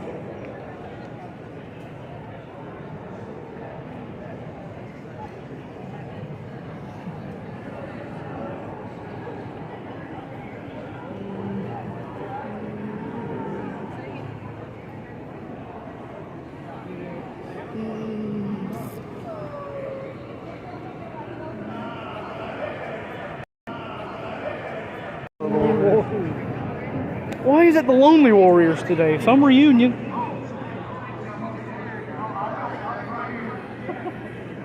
I have that pop too. That's the pop I have. The Michael deck. I have that Funko Pop. I still have not seen Corey yet because everybody's in the way. In the way. In the way. He did? Come over here. See him in the white shirt? Black hair? No.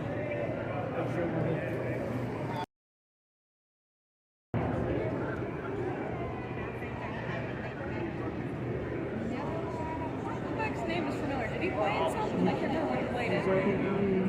Michael Beck? The Warriors. Or Harry Quinn. Harry Quinn.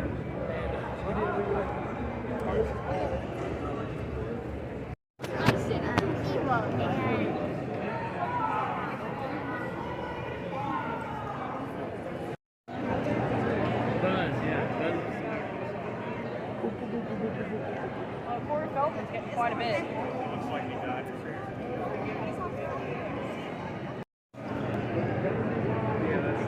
Booster clearing out. Yeah. Hold on. Sorry, I was like, I spent a lot.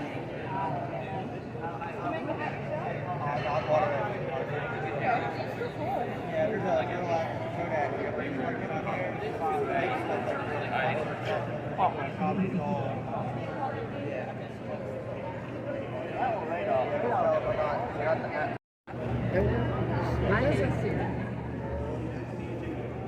Tick, yeah.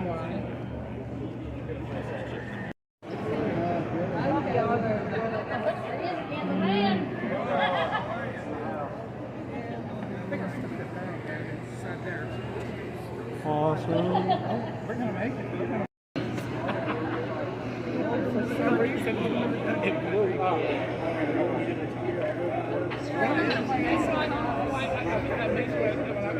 up. I think Dean Ambrose called me the next day because it made it so much big on the internet.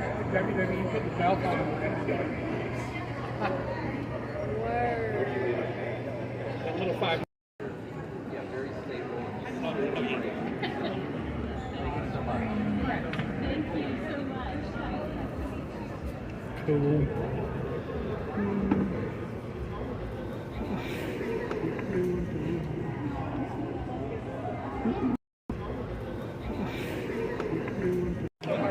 Sounds like a downright You're getting the combo too?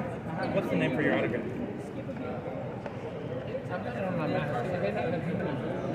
It's $60 extra if you don't get a name on it. Will? My name's Will.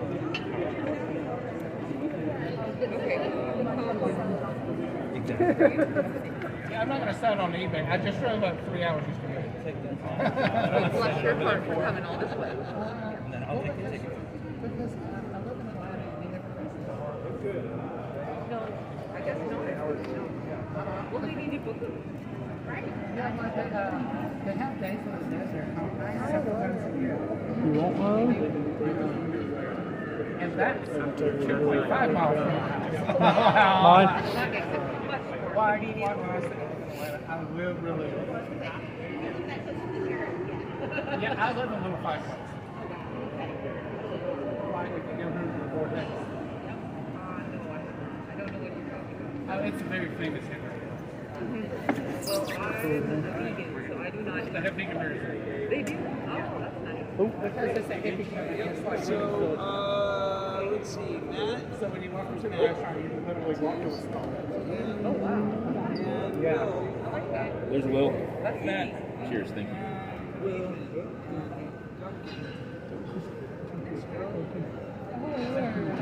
Never gonna get all you good selfies now. Right on.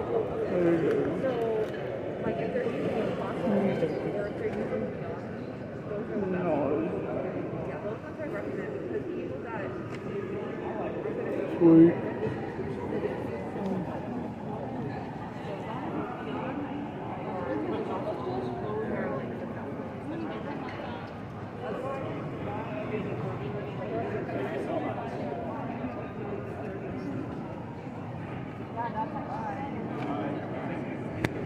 Okay, I need to put the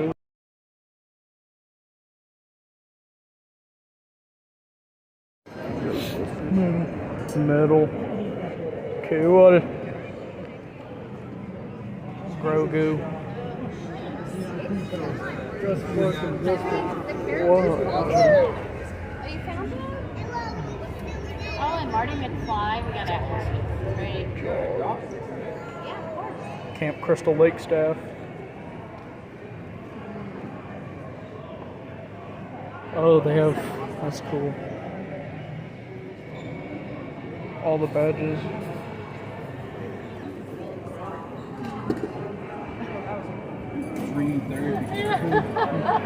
Goose.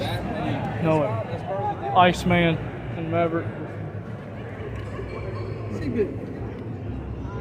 They're parking permit, but I'm Cool. IO badges?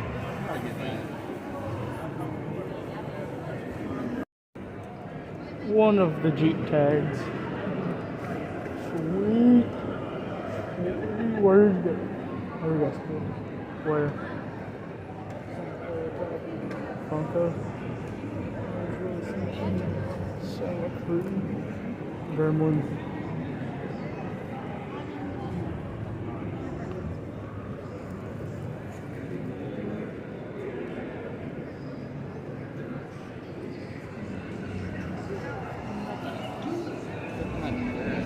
What about Santa Cruz? Santa Cruz. There's the Shadow Man Pop. Shadow Man Pop.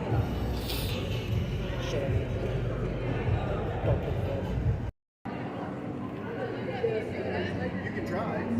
It's charisma speech.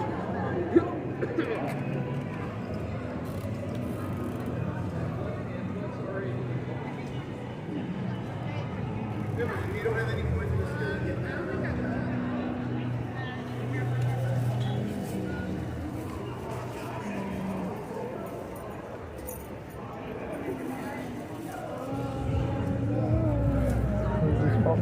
What?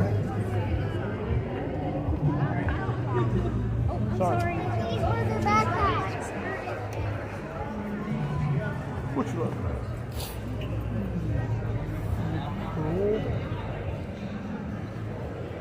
at? Alf blanket. Is that bed sheets or a blanket?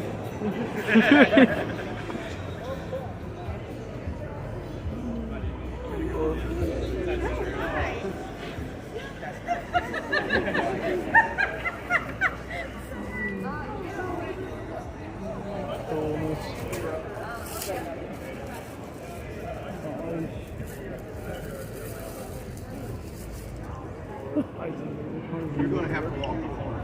I don't know. I don't know who it was.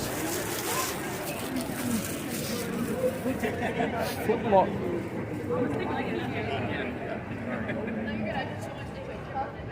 Oh, the horror. Some horror shirts. Oh.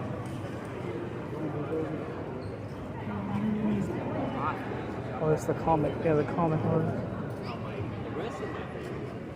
Yeah, kind of vaguely, yeah. Okay, well, they find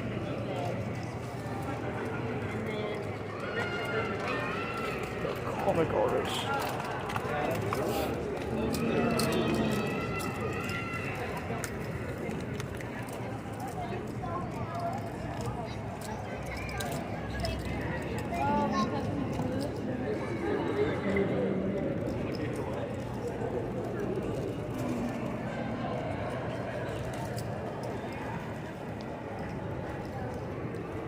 There's Michael. There's Michael again. There's Michael.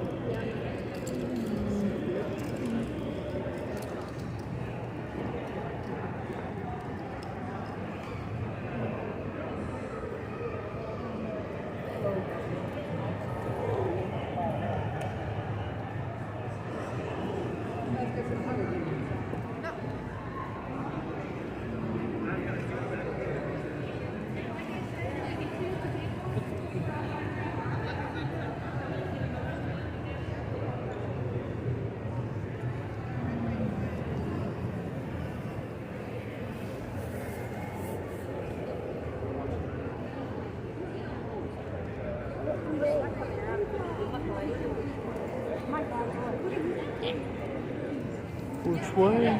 What? What? Look at that. Wow.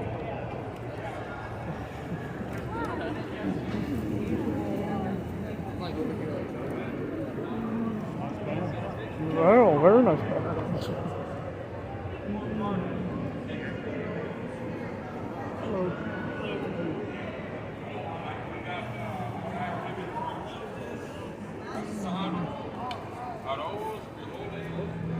What?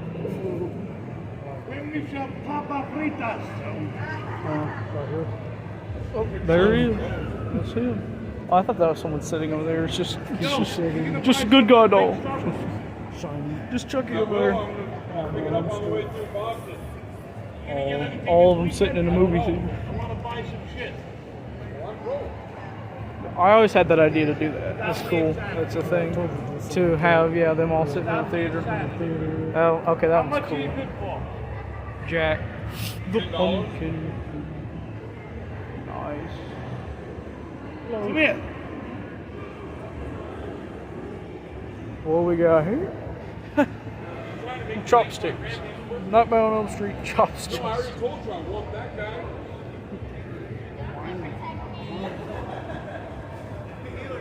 You forgot the power chopsticks.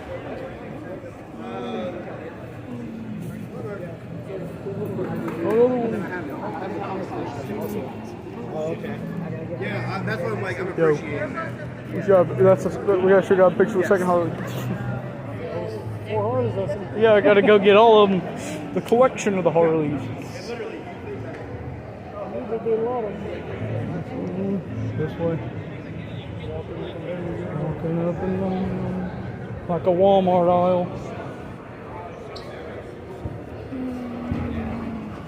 Boba Fett, love it. Dark art. What we got? Ooh, Buffy magnet.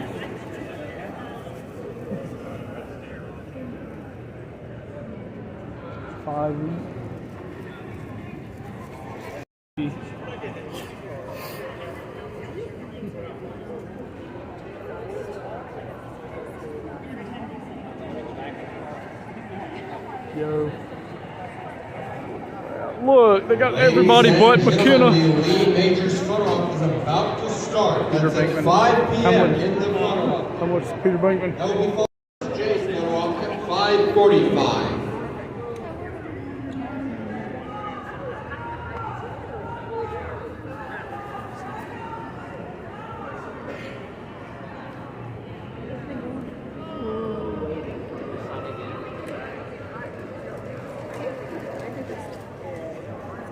don't even make money off it.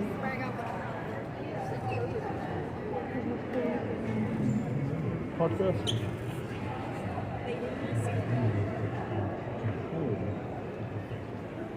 Yes, I think Angry lemonade. Angry lemonade.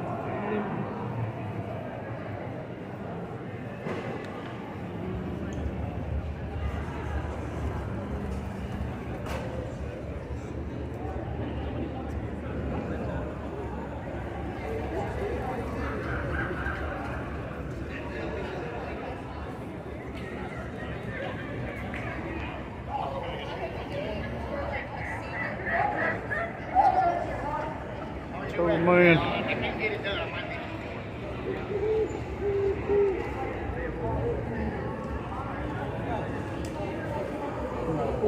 Oh, Jack Sparrow and Grogu together?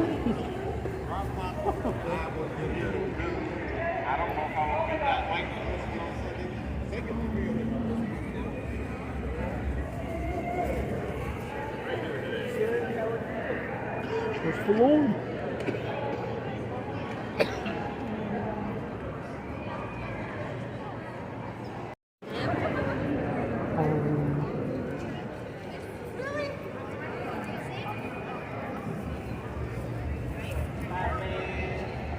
Sweet.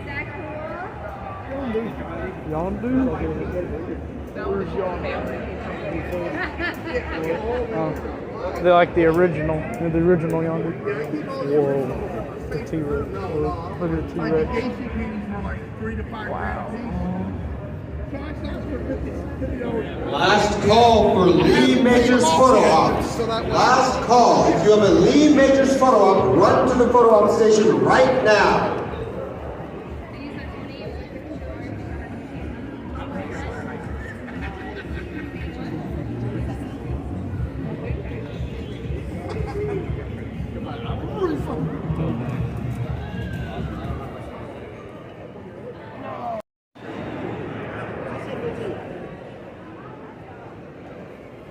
A lot of different work to see, a lot of different stuff.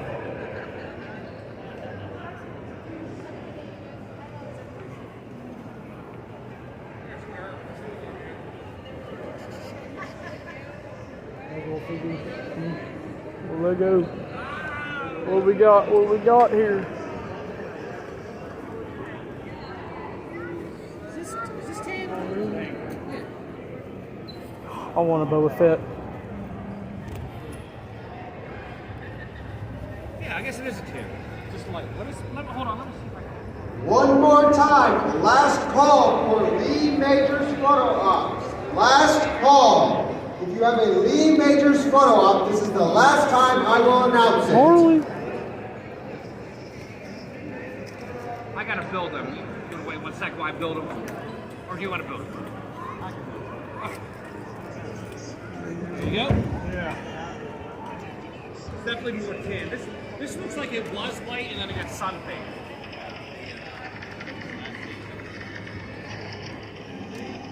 They crossed the borders at this last season.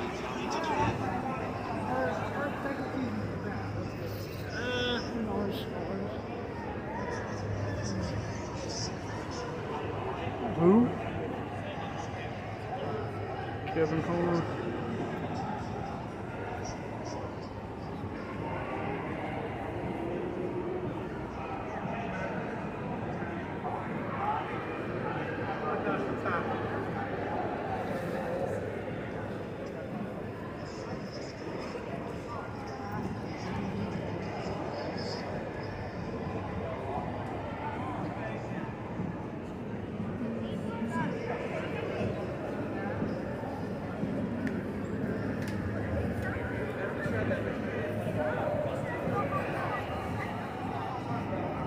Where's TJ?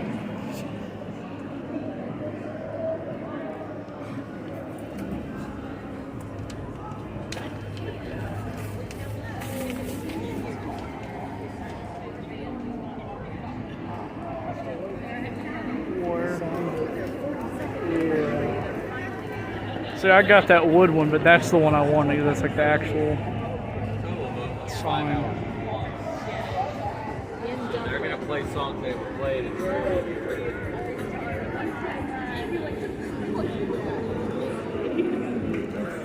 Hey, hey man, look, Dr. Robot.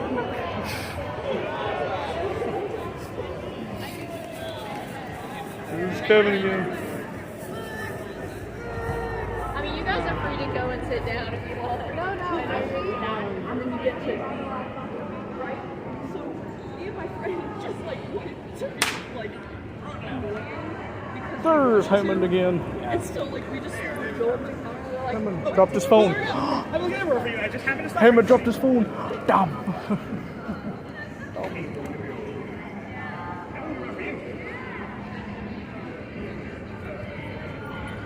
I'm glad I didn't do that. There's.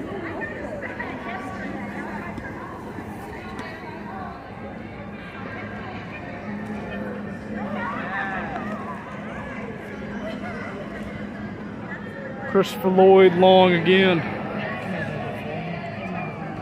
What Valley Girl? Nicolas Cage.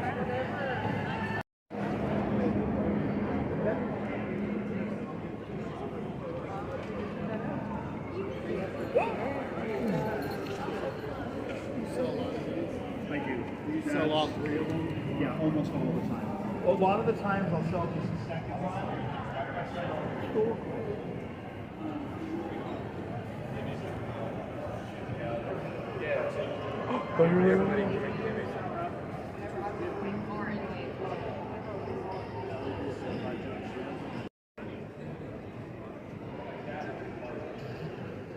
Whoa. What we got?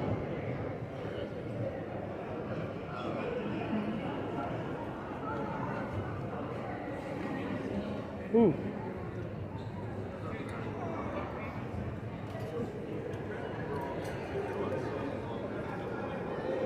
Old Monopoly.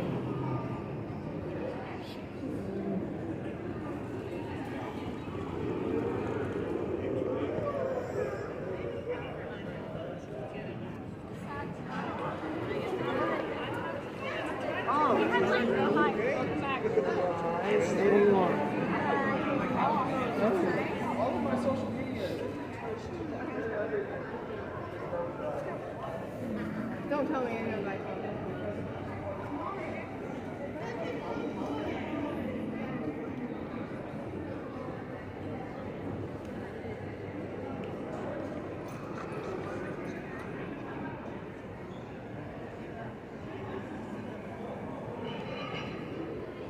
Protective covers. There we go. Logan, stop! I'm making Daisy confused. Quit. It wasn't filming, was it? Huh? Wasn't filming, was it? Oh, what? Oh, Sean? No. If I had it unpaused, we would have got it. Dave still there? Okay. I thought Dave run left.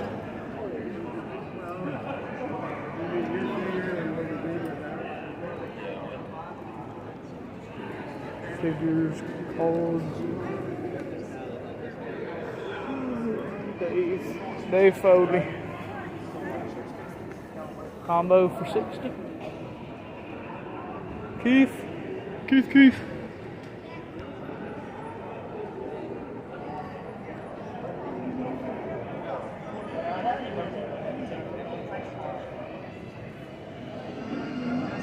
Come on, go.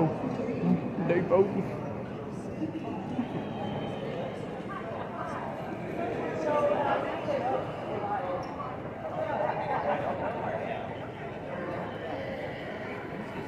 Get my Bugs Life DVD. Okay, I thought it was that for there for a minute. Oh, there she is in line for me. Shadow Woman. I want to see it, yeah. I would like to see his reaction to that. Yeah. Right there. Nice.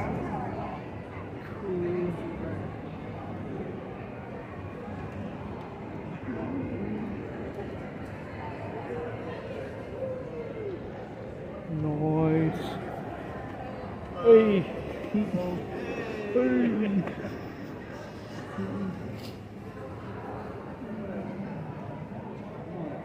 Alright. Picture.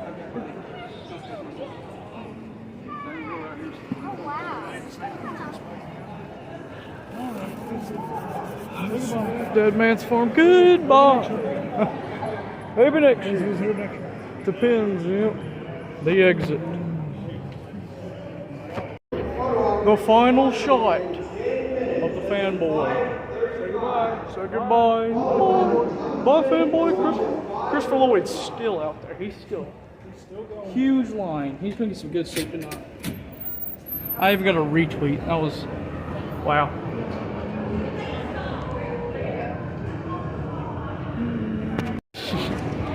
Bye bye. What?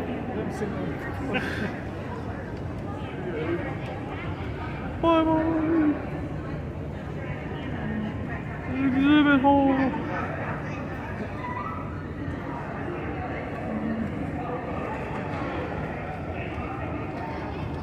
There we go.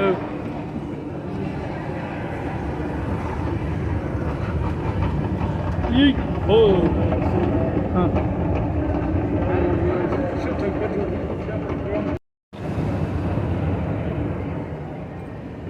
There.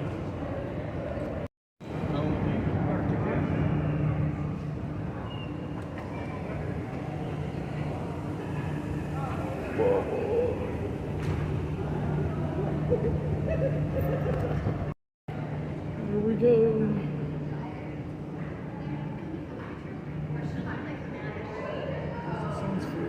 Science food. Oh, there's Knox. Oh, that's the window. Where's the science food? And then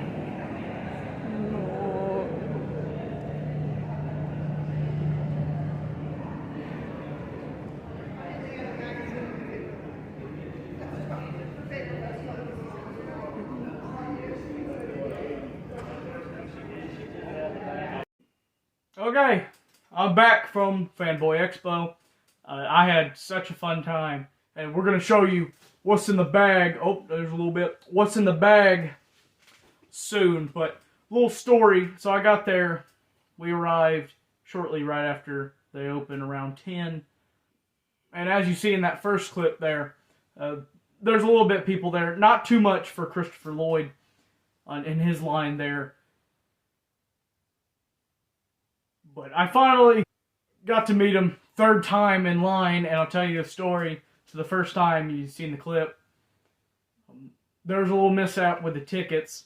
So I did get the premium to get the Funko Pop signed, but I thought I was getting a professional photo op ticket.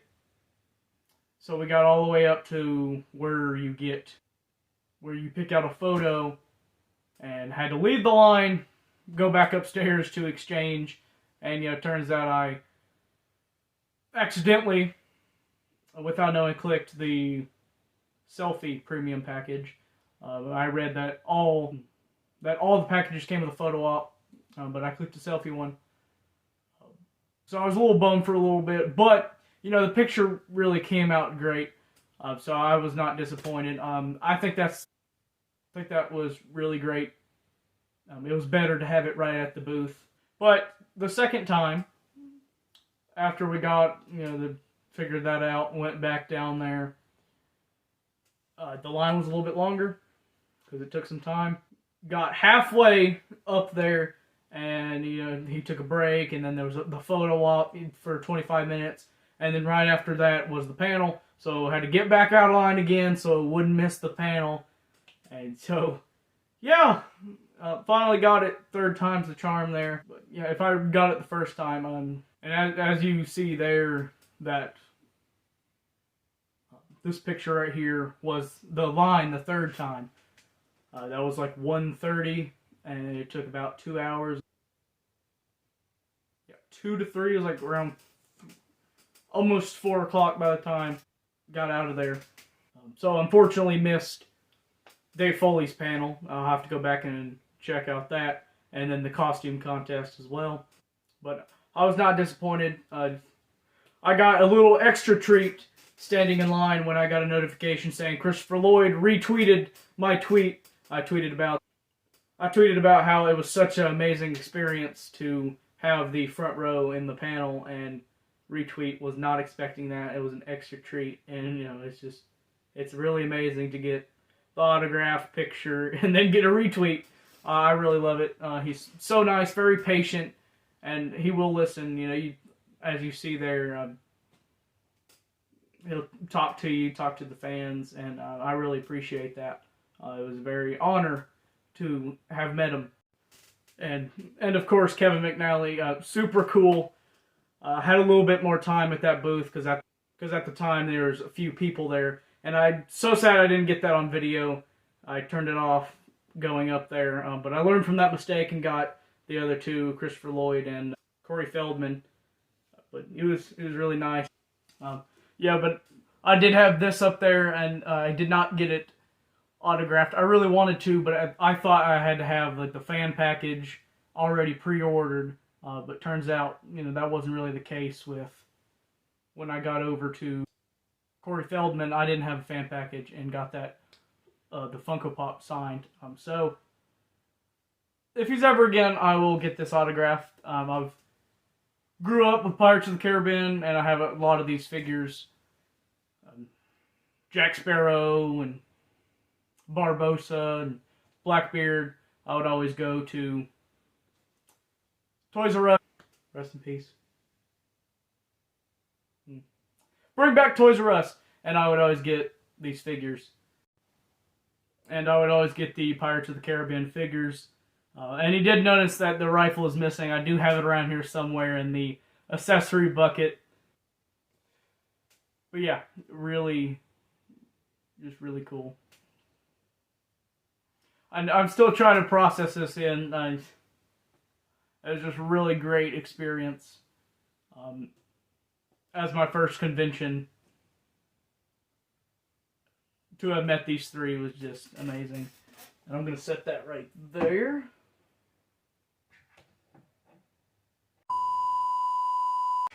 But yeah, Mr. Gibbs has always been my favorite. If any of you know Disney Infinity, I really wanted him as a playable character in there, but playing the Pirates of the Caribbean playset, it was always fun. Driving, being the captain of the ship and sailing with Mr. Gibbs was amazing, and him being a character in that was just awesome. I did get this though, the photo, really great.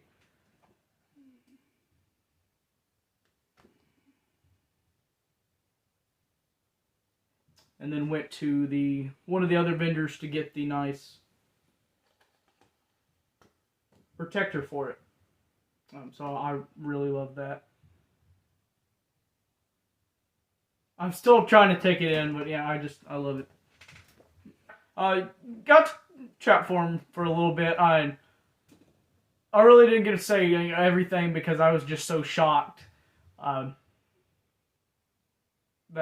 just caught me in shock, and I'm tripping over words right now just trying to describe it because I'm just still taking in everything that happened today. He said he does miss the Pirates of the Caribbean franchise, and I'm ready for another one. So hopefully everything will be settled out and we get to have another movie. Bag. Alright, so I did get my Professor Plum Funko Pop autographed by the Mr. Lloyd, the great Mr. Lloyd. I did bring my own paint pen, which is currently not in the bag, I think. But yeah, I did bring my own paint marker. It's not in the bag currently right now. I think I put it on a shelf somewhere. But turns out they already had paint markers there, but they still let me use the gold one. So really neat. Really great to get the Professor Plum Pop signed. Clue's one of my favorites. You know, with the all-star cast there and Tim Curry. And really great to get signed by Professor Plum, Christopher Lloyd right there. So, one of my favorites. I do have the whole Clue set right over here of the Funko Pops, and hoping, you know, if I catch anybody somewhere. I don't think they do conventions. If they do, let me know down in the comments. Lindsay Ann Warren, or I know Tim Curry does.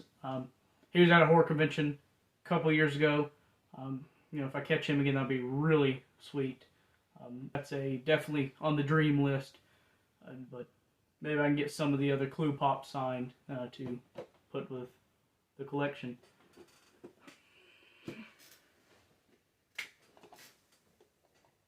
So, moving on, Corey Feldman got the Jason Voorhees pop. This is actually the personalized pop, and then you see on the side is the signature. Really sweet. And now this will forever be in my memory because Corey Feldman mistook my name for Duncan. They wrote your names down on a sticky note and then gave it to him, and he would sign everything, and you see in the video there. And I got the whole thing on there. You play it right after this, but you can hear Duncan in there. So.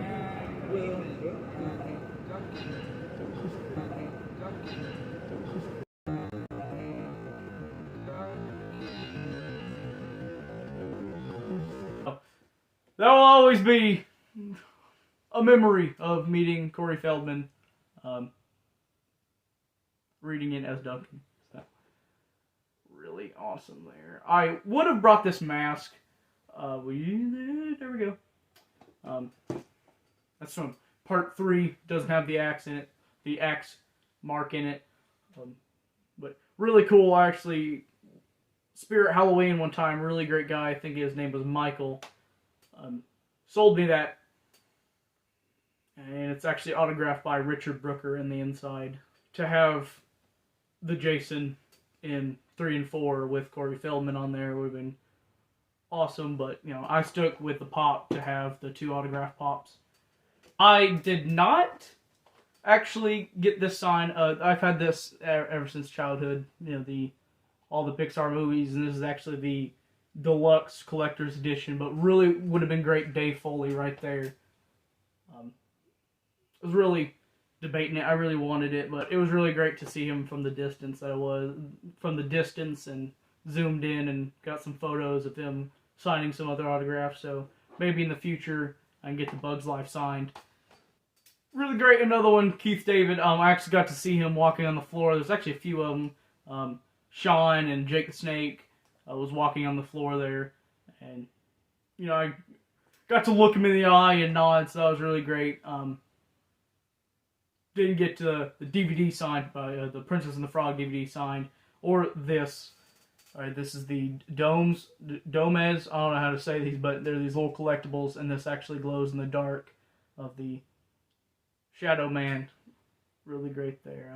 Did not get that, but you know, there's always the future. And this is something I'm going to throw in there.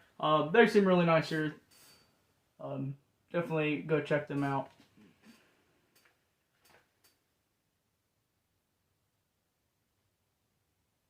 The Malik's Minute. Really great. I think they're the husband and wife. But I'm definitely going to check into more of this. There's the iconic tripod. And that's it. You know, I did, as you notice here, I do not have my Harley Quinn jacket on anymore. I didn't want to take it off, but you know, it was getting really hot, so I gave in. But I really had a fun time.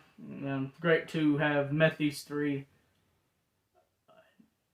Ready for next year, already making some plans. You know, it depends what comes later the year and next year, and we'll see who's there. I'm excited. And another thing I wanted to mention here was the really great art that was there. Definitely go drop some follows. I love the prints there. Some nice Jeff Goldblum, the Ian Malcolm, and the Ghostbusters, and all the horror. I'm gonna go check online, and maybe, you know, if there's next year, definitely gonna go bring some extra for some more vendors. Because there was actually a few things that I actually wanted to purchase there. There's this really nice Scream canvas. Really great with Sydney and Ghostface, and then around it was in blood. That would have been so cool to have and hang right here on this empty space. And maybe even get, you know, Nev Campbell to sign it at a horror convention next year if they get the screencast for another horror convention. I really wanted to go to that one this year at Horror Hound, because Nev Campbell, Skeet Ulrich, Matthew Lillard, and then Jamie Kennedy was all going to be there. It would have been really great. You know, I love Scream. So that canvas would be great for next year. Unfortunately, didn't get it time, and I was really debating it. And was going to get another picture on Christopher Lloyd's table of Professor Plum. Wiped out, and finally remembered it as I was walking out of the convention. So not too bad, you know, as always later on, but definitely go check out the artist. Super great. Everybody was really great there. So I hope you enjoyed the video and enjoyed the experience as much as I did. And thanks for sticking around through the full 2 hours. If you made it to this point, if you enjoyed it, go ahead and subscribe. Stay tuned for more. Yeah. Leave a comment. Really like to interact and chat with you. If you attended, let me know down in the comments. You know, just have fun. I really did. I can't really say it enough.